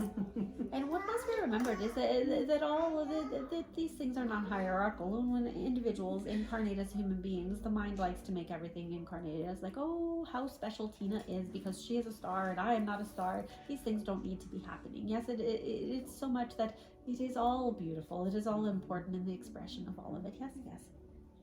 And it is quite lovely. Thank you. Wow, that was beautiful. Thank you, Simon. Very nice. All right, would you like to go next? I'm good. I'm just listening. Would you like a general message? Sure. Yeah? Okay, Cindy, right? Uh-huh. Okay, can we have a general message for Cindy? Yes. Okay, hold on. Yes. Yes, you have reached a totality understanding. That's quite interesting. These totality understandings has to do with a peacefulness within self. Yes, this is something you have been experiencing. Yes. Yes. Yes, these totality understandings or this stillness is quite different than, for example, let's juxtapose the experience that you had with the experience that Tina has. Yes, it is quite important for her to remember in this largeness, this muchness, this experience, where for you there's this stillness within that peace, yes, and that's what moves you forward, and having this totalityness of tapping in each individual's mind and personality and expression at this time is a different experience that it requires to be able to move forward, yes, and you have reached this quite lovely place of being able to just allow to unfold, yes, and it's important for you to know that it is okay to those moments when it almost feels like you are not feeling anything. That is the beauty of stillness, yes. And allowing for it to be augmented is quite a delicious thing, and there isn't anything wrong with it. Yes, that is the message for today. Thank you. Very nice, very nice. All right, Janny. No questions? Want a general message Yeah. today? General message, please. Janny would like a general message. Yes, it is quite time to begin the next phase, yes? Within the business, it is quite time to begin the next phase. The individual aspects will begin to present themselves for you, but it is quite important to put in your sovereignty of the way in which your vision allow for it to unfold so beautifully. Yes, allow yourself to be augmented by the individuals that are around you. Allow yourself this augmentation of self and augmentation of mission. Allow for an aspect that sometimes is difficult for individuals is to allow themselves to move into the things that feel the most correct because of the level of recognition that they will feel and they will experience, because sometimes that is too much for them to hold, yes? Allow yourself to hold it, yes. Thank you. Wonderful, thank you. I know you're new coming in. Would you like to ask a question while we're channeling? You're more than welcome to, or if you would just like a general message or not. Yeah. Just a general message. General message, yeah, okay, what was your name? Zara. Zara. Okay, can we have a Yes. general message for Zara?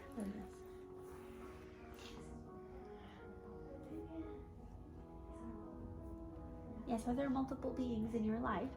Mm-hmm. Yes, yes. Oh, it's quite lovely.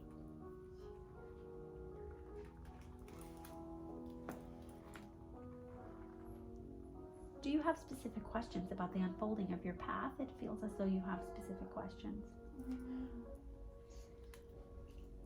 There's the entertainment of a thought that comes in and out for you. I feel that there's doubt that holds me back. And I'm trying to push past it. And I don't know exactly what that doubt is tied to. Yes. Yes, Alexis has this experience at times too, and what we have discovered is part of how her form is able to move through the energies, yes? And doubt quite is a lot. It's quite interesting that doubt, what doubt is, doubt's form in the physical human experience is to allow for there to be discernment, yes? Because when you allow there to be doubt, you can see, but you must also allow yourself to come to the conclusion of when something is correct or not, what something is or not, yes? Of coming into the clarity of beingness and knowingness, yes? Yes. Yes.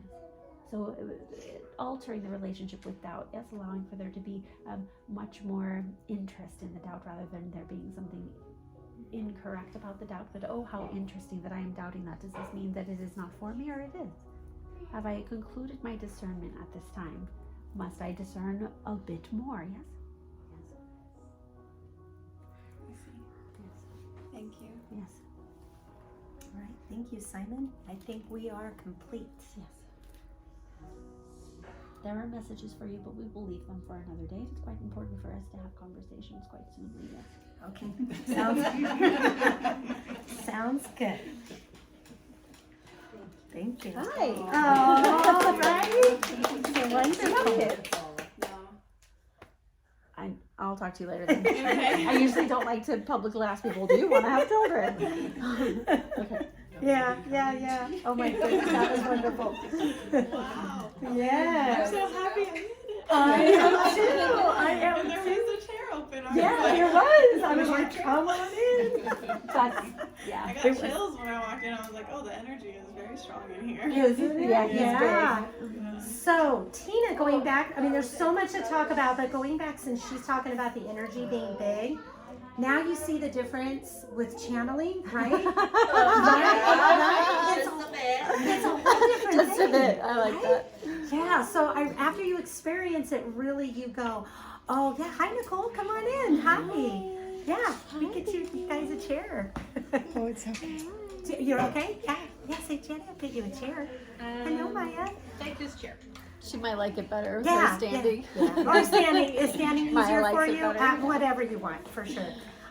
So I think the experience of actually seeing the channeling and then seeing people do mediumship, because that's more around. You see people doing mediumship, it's more around than, let's say, this is. So you can kind of see the difference, right? Okay, good. So I thought after this experience that might really clarify that question. Yeah. And your star thing was That is amazing. What That in the inspired it me. inspired me What too. do I do with that? That's probably why it's It's like like exploding because I you're starting low.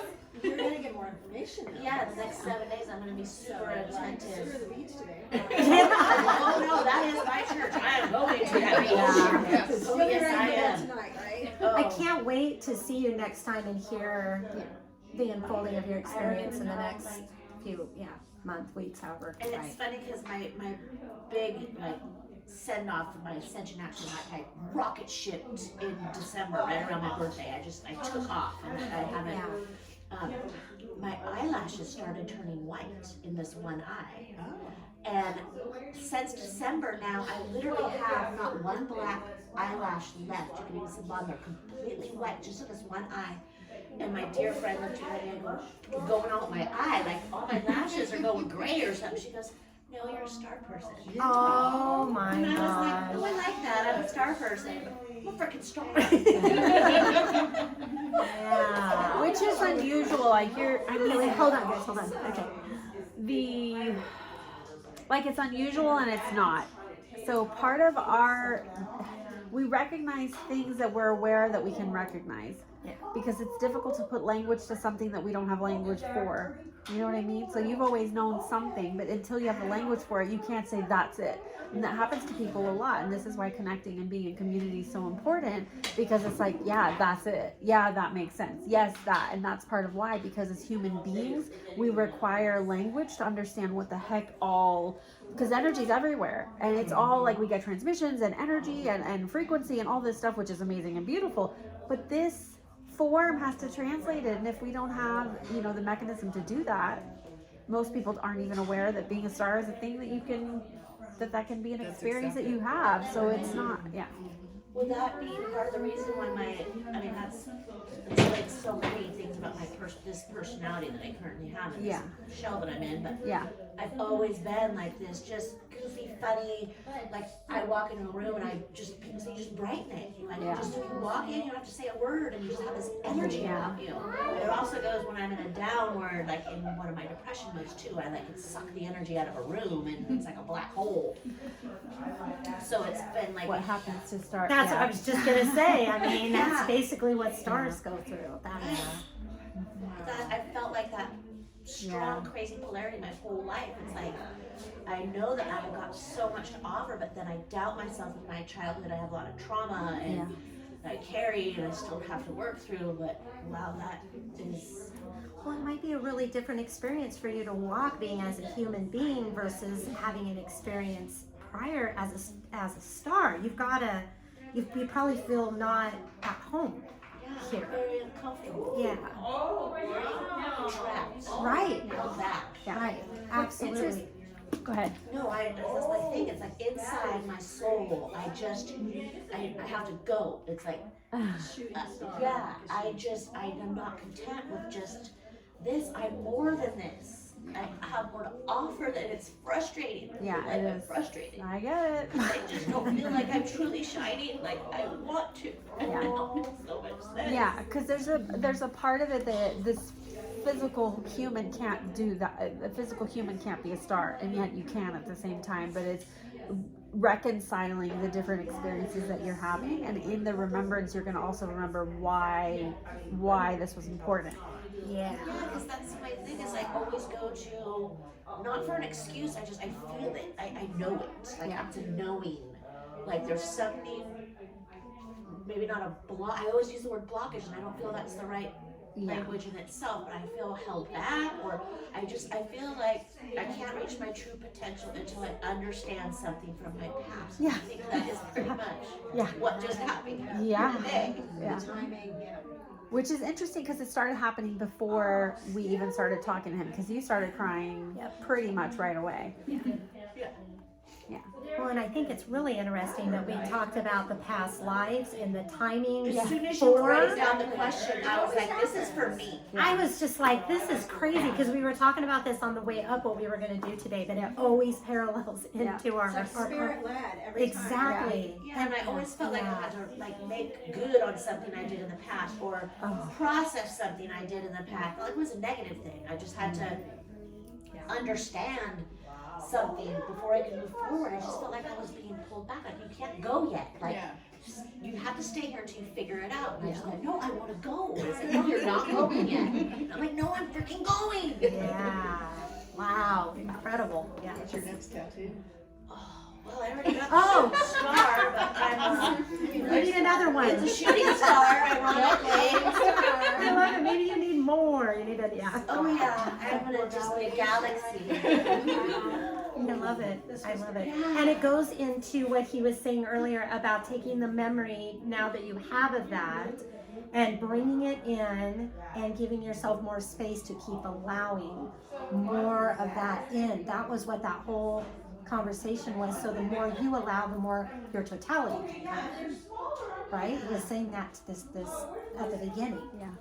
So yeah, you've got some amazing work to do. Yeah. See, where do we start? I was a star. I mean, how do you can't even call a friend and go, hey, what do you do in this situation? Yep, right. How do you, what do you think about becoming a star? Yeah. Well, my friends are gonna go, what did you smoke? Like, what in the world? Or what? We provide the good stuff. What do we do with that now? They'll go, oh, this is gonna make me crazy. Yeah. Okay, next question, I see Simon, I'm like, how do I get out of the funny farm? Because I don't know what to do with Yeah. stars. Is that why he said in your dreams? Yeah, more information. Well, and can I just tap on it? I've always, I've many intuitive things, and so much of my messages and my warnings or my guidance comes to me in my dreams. And you know, I'm not like this actual seer, but when I'm asleep, I mean, I astral travel, I fly, He told her dreams. Yeah, he did. I'm completely like. And I'm visualizing you going to the ocean, you staying overnight and stuff. I'm just thinking, we just got back from the ocean, so the stars are just really like, right? So my first visual is like, oh yeah, she's going to go over there and connect in a different way over there now, because the stars are just so vibrant, and you know, you don't have any lights over the ocean, so it's just all the stars are there. Can I say something? Oh, please. Just as a personal input. Please. I love looking at the night sky. I love watching the moon in all its phases. I like to watch the morning sun come up and set. But one of my favorites is getting up in the middle of the night when everybody else is asleep and they probably think I'm crazy if they see me out there. I am looking at the stars. I do the same thing. And I follow the moons, I follow the stars, and get up in the middle of the night and go out there and it's like, But what it's it mine. is that attracts me is the vibrancy of the twinkling of the lights, knowing that there's space beyond it and there's things that we can't see that are there, but the full potential of what is in there. The stars talk to me and inspire me and make me feel good and make me feel like my day meant something. It's beautiful. So take that with you.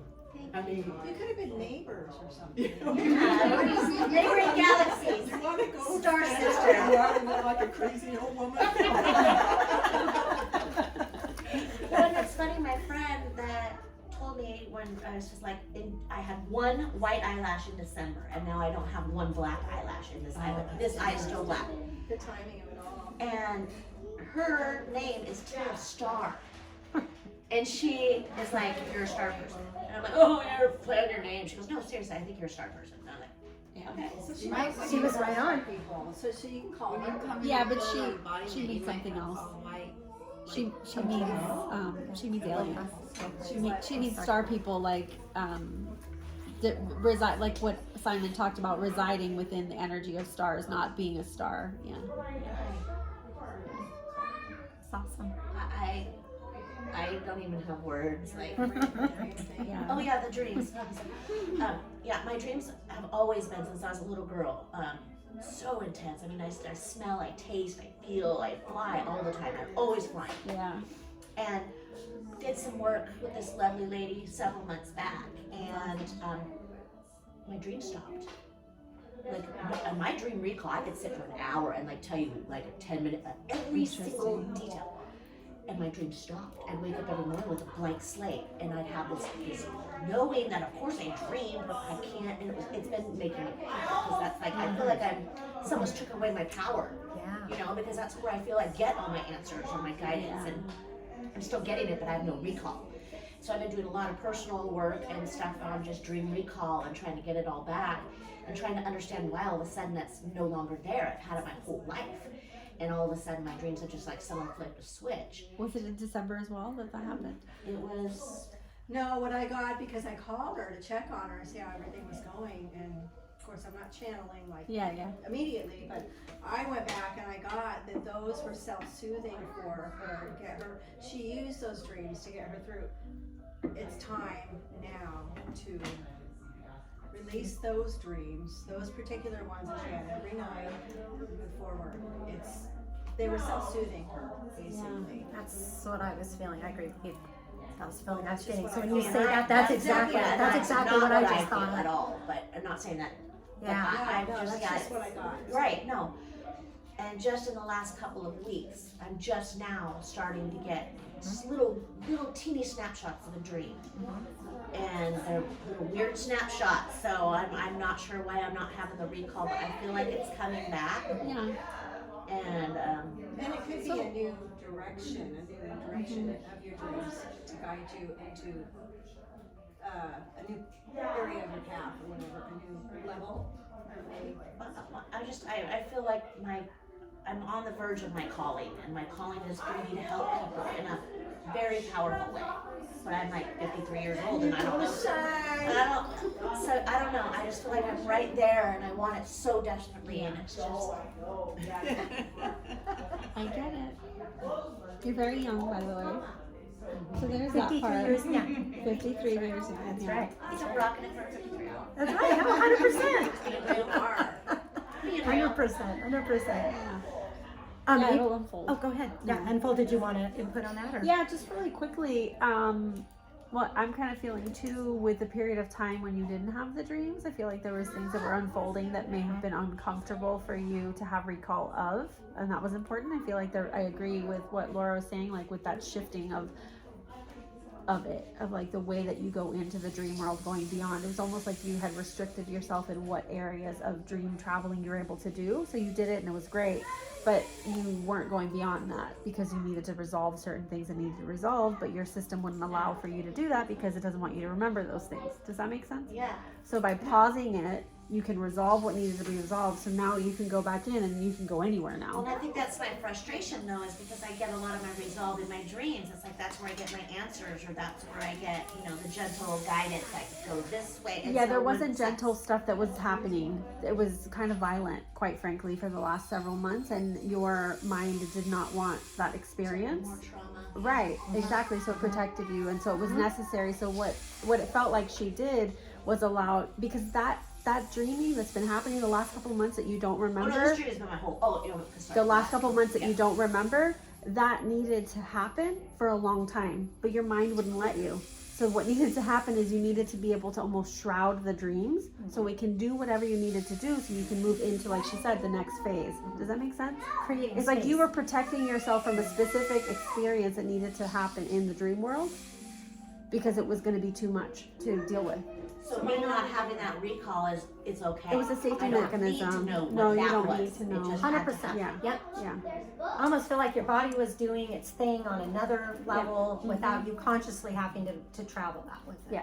And now you get to do the It's gonna come next back. phase. So you're still I agree. You're still healing. You're doing stuff Yeah. in your new dream state that you're not remembering for a reason. Mm-hmm. Yep. And then you'll start to remember more. Yep. Yeah. So I So think it'll too. come back. Okay, so this he was specific 7 days. So what am I looking for? Just Anything, you may be feeling things, you may be getting more dreams, you may be, a friend sends you a text message about a book or somebody, like it can be anything. It really can be anything. Just be hyper vigilant of what's going on. Yeah, gently, very lovely and Right, gently, yeah. and just like curious. Yeah, curious. Yeah. Yeah, your vibe should be curious right now. Just take it all in, and you'll know what's right, and you'll know Take what's a not deep right. breath. Yeah. Just allow. Allow is a good word.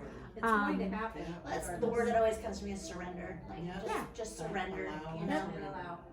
Yep, 100%. We all have your back. They have your back. You have your back. It's like I want it, so I need it. It's It'll like happen. It's yes, I happening. don't know what it is I need so bad, but I need it. Yeah. It's really bad. Yeah. Yeah. There's Robert no Moss. changing it.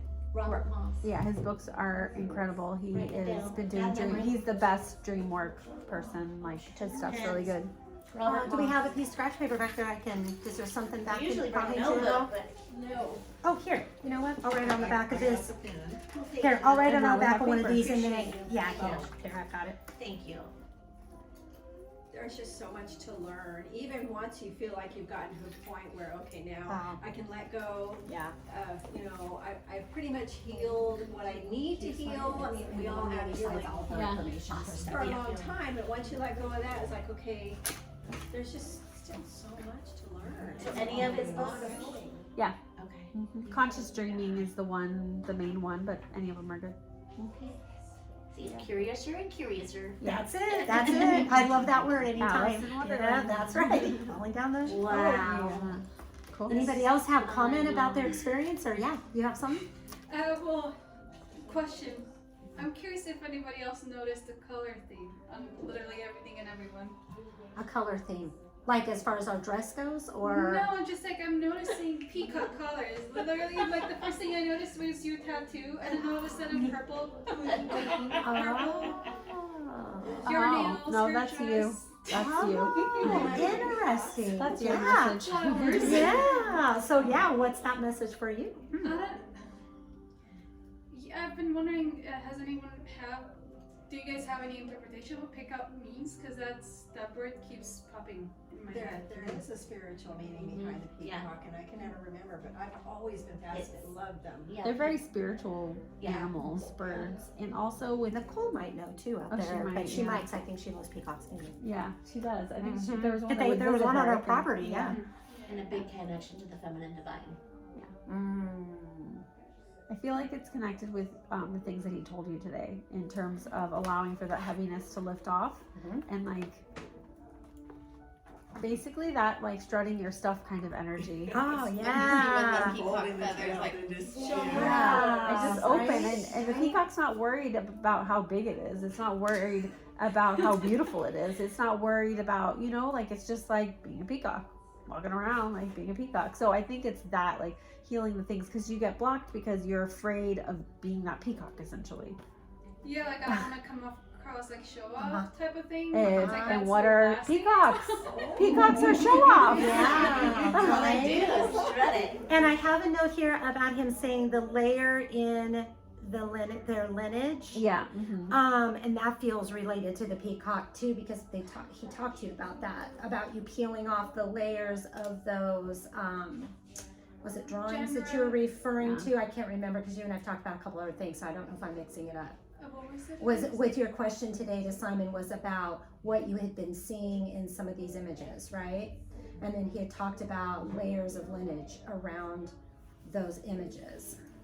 That's where I got really hung up on because the whole time, like a vision that I had, like not a vision, but it's like a vivid picture I saw that I cannot make sense out of is the more you talk about like multi-dimensions and multi-levels of things like that, an image I had seen once was like a little kid sitting down, kind of like scared, worried, and then it's like kind of like multiple lines and a heavy hand kind of like putting a pressure to create a 3-dimension. It's like I'm confused as that, like, because that's the image that came out when he said peeling off layers. It's like, what is it supposed to like show? Like that information is supposed to show up when I've done all the peeling. It's That feels like a helping hand. Is that way that you visualize that as well, or does it feel I negative? feel like someone's trying to reach out, but I don't know who it is. Yeah. It's, to me, it sounds like strength and a giving of pulling you up. That's what I feel too. Yeah. In a helpful way. Box of tissues is going to be on our needs list. All right, we need tissue. Tissue over my shirt.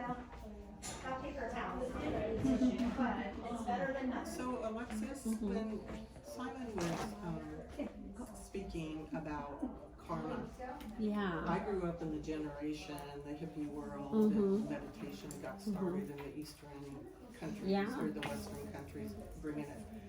It was all about karma. You Yeah. had to work something out that you did in the past, that you didn't do well, or you did, like you said, something wrong, Yeah. and you're in this lifetime now to work it out and make it right. Yeah.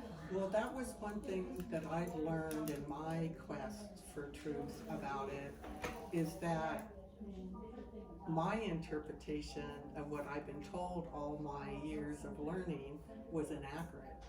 That yes, you do have an effect from the things that you do, but you're not having to pay a price. You are not going to be held accountable for a way that brings harm to you, you know. Right. Yeah. And it took me many years to come to that understanding. Yeah. That I don't remember my past lives. Right. I have hints of things at times during my dreams, but I forget my dreams. Yeah. And so I'm thinking, why is that? And it's because it's not important to me to remember. Yeah. Is I have to be focused on On the where I'm now. at today in this human form. I've been around forever. And it doesn't matter what happened in the past. The more important thing is that I make sure that I'm not making the same kind of mistakes. Yeah. So to reiterate Yeah. what I think Simon for was based on all that. So yeah. That's pretty cool. Yeah, and for me, and that's why I kind of had that question about some people needing to, you know, remember or have some remembrance of their past lives. When I was doing quantum hypnosis, it was like I was only taken to that which I needed to see Yep. to understand a behavior or an emotion I was carrying with Yeah. me now. Yes. And that being thrown into the fire and being accused of something I didn't do and being a little girl victim to abuse. And so understanding that whole victimhood mentality, I needed that. I needed to see that. Yeah. Anyway. Yeah, to make sense of it. Yeah.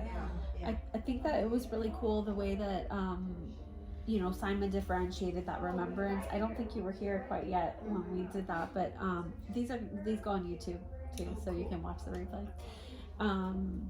That two-part remembering. So sometimes we're talking about each person, whether or not they specifically remember past, future, parallel lives, but it was that's one aspect of remembering, and then the other aspect of remembrance is more like of the essence-ness. So not necessarily, and that's where you're like right on, like some people don't need the information about the past life, but everyone, what's happening to everyone is this remembrance of essence, of totality of the, I mean, to me, a lot of it is the remembrance of expansion, that is what we are and that's what we do, and like that remembrance of consciousness, you know, which I think we all have. And like, so Sherry's able to be on that journey without having to have the specifics. But here Tina needs the specifics of this experience because it makes sense, and like it's so different for all of us, and we'll come to different points. Like, so for me, for a long time, I got the information that I needed. There was never an urgency, but you know, so yesterday, so in the expansion principle training, there's different levels, and we have a level 2, and we had a call yesterday for that, and Simon actually lectured in the class for the first time, which was super rad. Oh my gosh, it was so much fun. And one of the things that he talked about, gosh, I lose my train of thought. We're talking about remembrance. And then you forget. How ironic. Yeah, Oh, yes. Tina. The need to Yeah.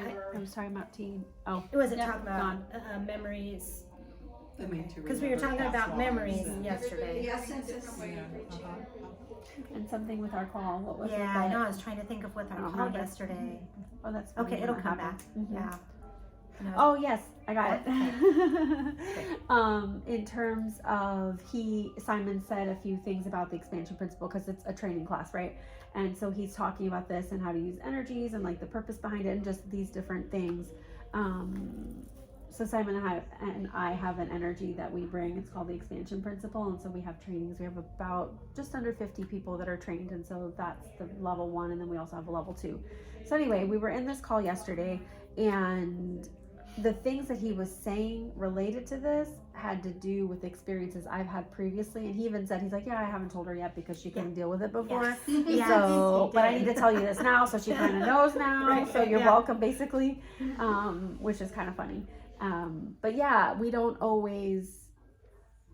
need different information as we go along, and it's all perfect when it comes in, you know? Yeah. Super cool. I put off the beach, and I'm so glad. I'm glad Probably too. sit at home, probably go, Waiting where for a are mom. you? Yes, time Yeah. to go. I'm finding out some amazing stuff. So you have to wait. much needed. It No, is, I love yeah. it. Yeah. This is How do I watch this on YouTube? I'll be able to watch that on YouTube? Yeah, so the paper I gave you, I Has don't all know the if it's got information. YouTube on there though. So all you have to do is the Expansion Principle Institute, see it at the top. Okay, put that in on YouTube and you'll see And the it comes logo and it'll come up for you. I don't think I put YouTube on there, did I? Website, podcast, See it. no, Oh, because we'll we need weren't to doing add it. YouTube then. Yeah, we Okay, weren't. so just type that. Go into YouTube and just type that in. Just type in the very, very top, yes, without the .com. yep, Okay. yeah, exactly. That logo that's at the top, Just like the that, little, no spaces, just one. you can, I think it'll come in up either way. YouTube, it'll come up either way. Okay. You can go And you'll expansion. see a past one here. You'll notice the curtains. The curtains. The picture of the Yeah, curtains. yeah, exactly. I listened to them. Oh, good. Very cool. Does anybody else want to make a comment before we conclude? Did you want to say anything at all? about your message or have a question? Oh, do you mind reading back the summary? Yeah. For me? Yeah. The summary of your message? Mm-hmm. Okay. So automatically he came out right off the bat and asked if there was multiple beings around you, and you agreed, right? You're like, Talk yes. to me about that because I'm very curious because I wasn't sure what I was noticing. You were Because he fascinated. noticed, but I could tell, like Yes. your eyelids were fluttering, like Oh, they were yeah. receiving a lot of Some information. I'm information. curious. I was Yeah. curious too. Yeah. I'm curious about that as well because Okay. I'm like, okay, multiple beings, and I think about the multiple beings that are, I feel speaking to me all the time. Yeah. Yeah. And I'm like, okay. And what my real question was that I don't have, that's the doubt part that comes in. Yeah. Doubt comes And in. I'm yeah. like, okay, I'll speak on the doubt before I speak on this because I don't have, the doubt's keeping me from speaking what my real Sure. question is. Yeah. What's your real question? If I am a medium or channel. Oh, yeah. Because 100%. I- The minute I you walked hear- in the room, I was like, yes. and I Yeah. connect. It's so weird. 100%. My mom's a medium, and but there's been a lot of like doubt kind of put in because there became like a lot of, it became toxic, and there was a lot of like, I was gonna say there's jealousy around your abilities, yes, Yeah. and so which is tricky when it's your mom. yeah, Yeah. so it became difficult because she actually, when I was young, about 12, 13 years old, she like told me like, I think you have schizophrenia, like, I think you have this, Yeah. which created so much like chaos within me, Oh.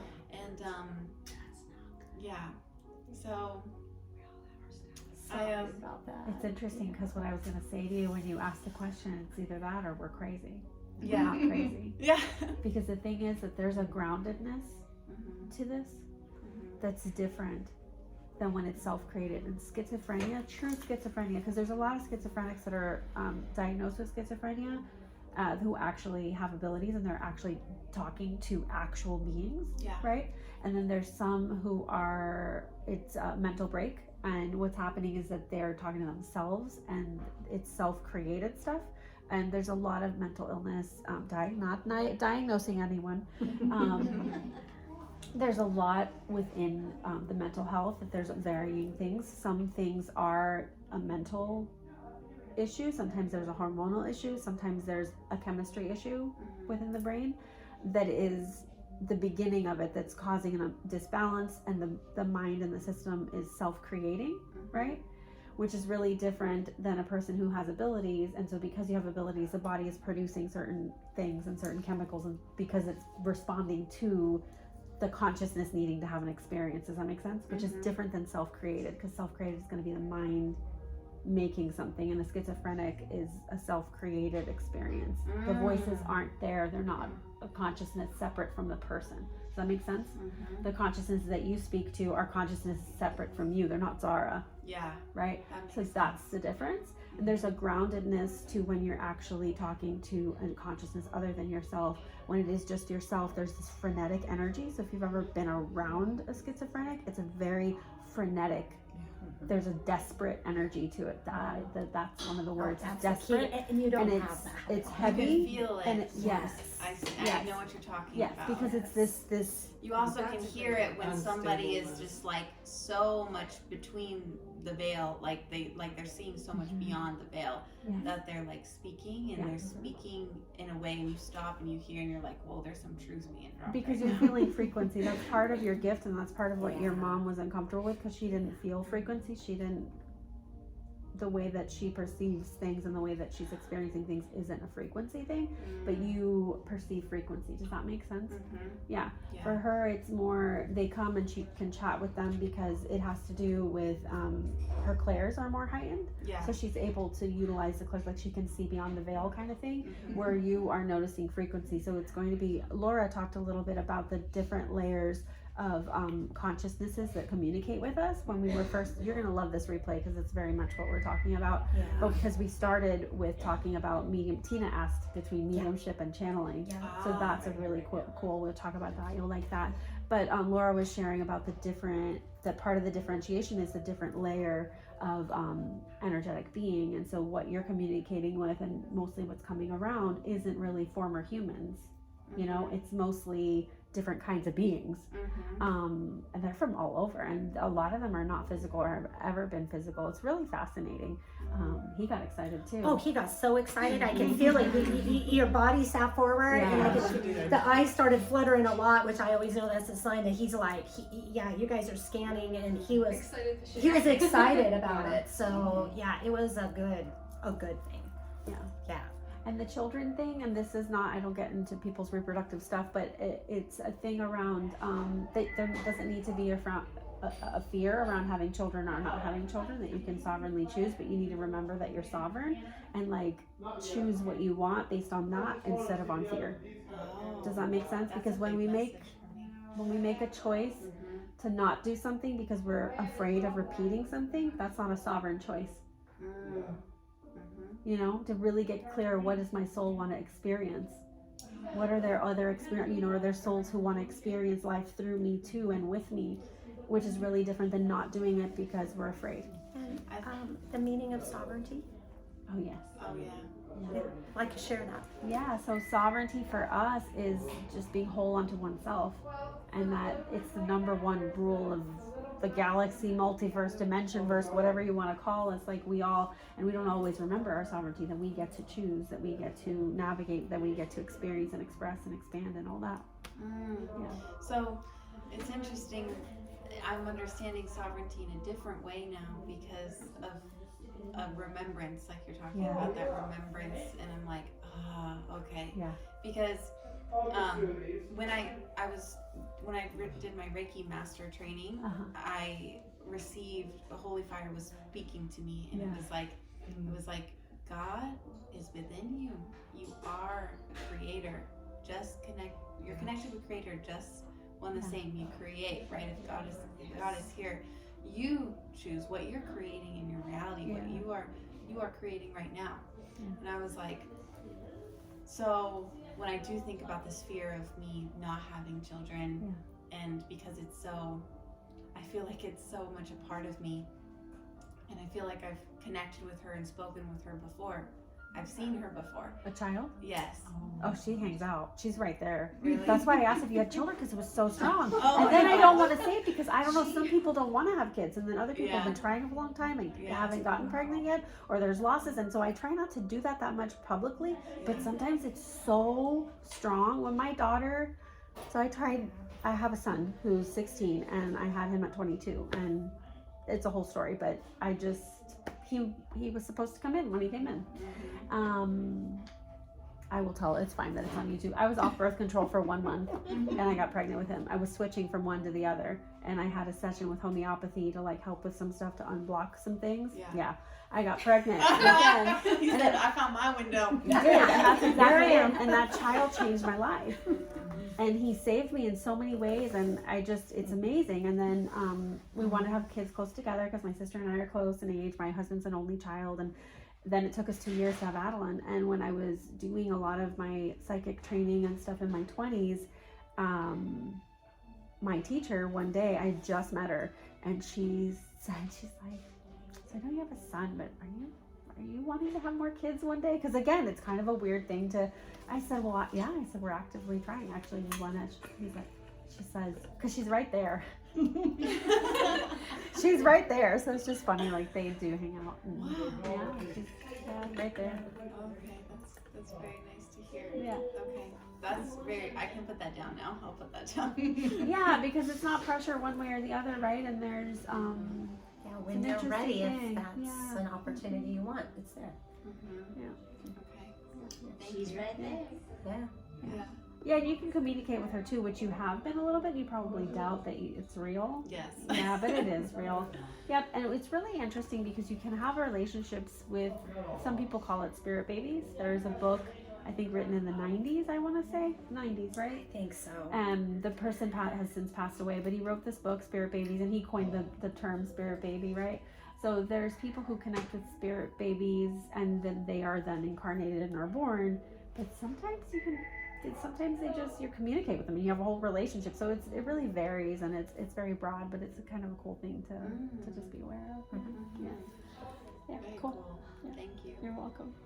So before we just end it here, though, can I just, okay, so basically what I got out of it is that I am moving, I'm ready now. I just have one room that, Yeah, you have a hidden room to explore. And it Yeah, says it's allowing that sometimes when we feel the muchness, like we're too much, then we need to lean into that more and then bring more in. Instead of shutting off, going, oh, I'm too much, so I need to take a step back and not be that much.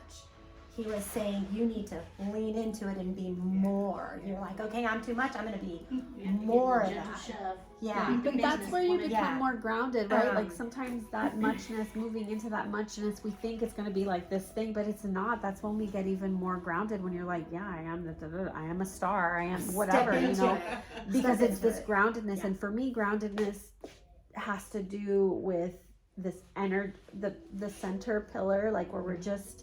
That's what it is to me. So I say grounded, but maybe it's not quite that word. Oh, you know what I mean? Fully embodied. I mean when our For our sure. consciousness Yeah, is yeah, all yeah, the way yeah. in this body. That's Yeah, that's what. totality. So when Yeah. I say grounded, that's what I really mean. Is like in it, you know, and doing exercises with the earth that help ground us.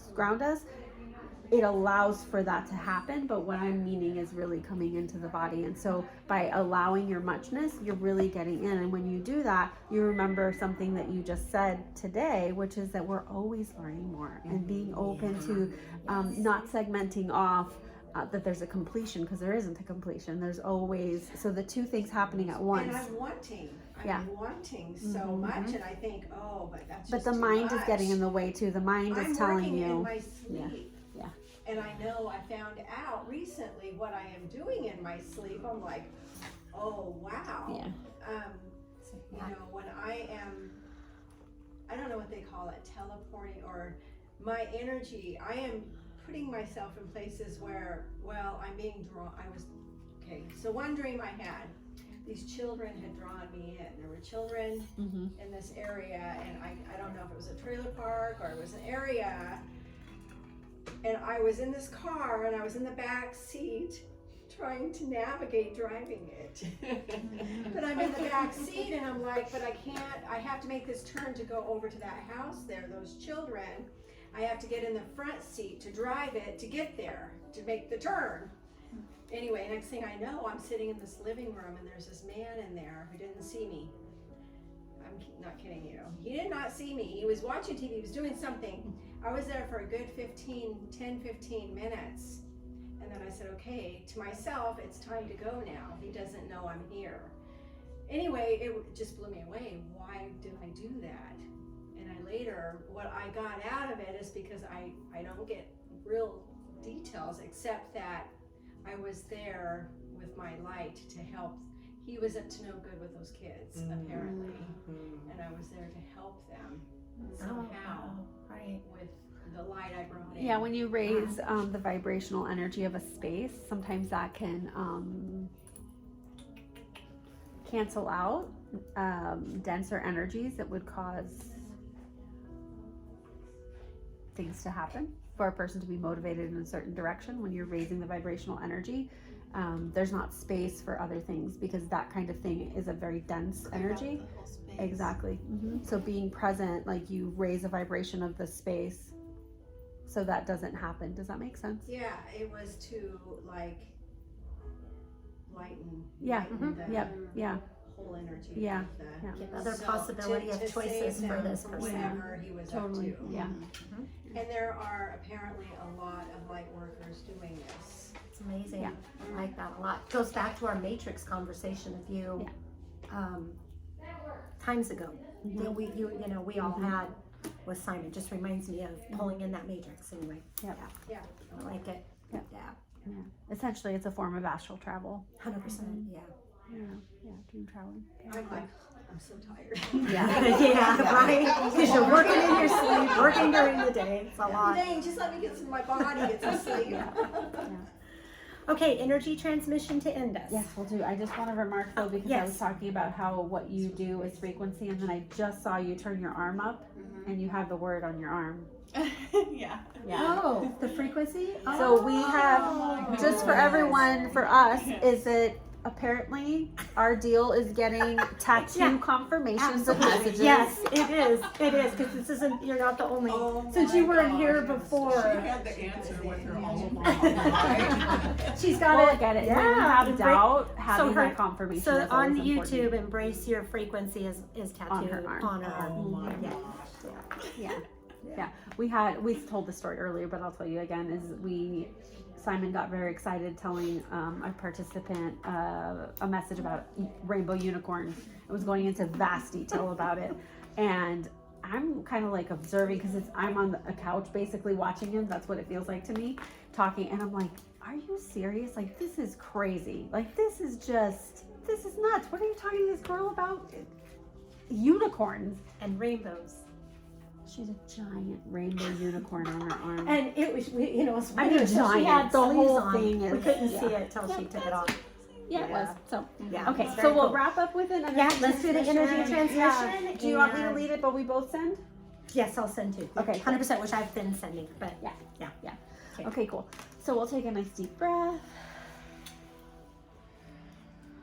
Beautiful golden and blue and purple light above our head.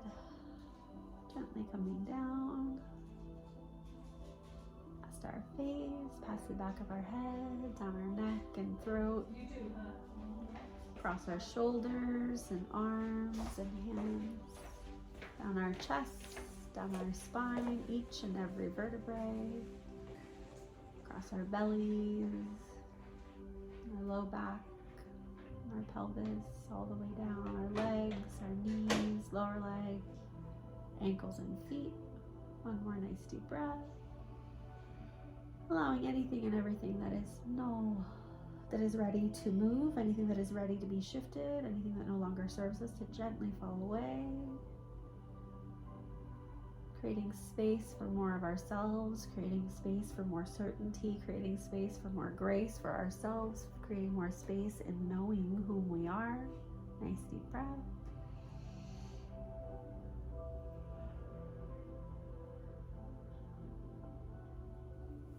And this will continue to unfold, and we can open our eyes whenever we're ready.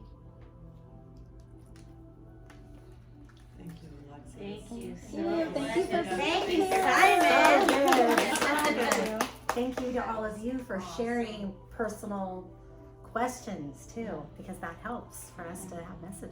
Yeah, so good. Yeah, so good. Yeah, we didn't stop. Okay.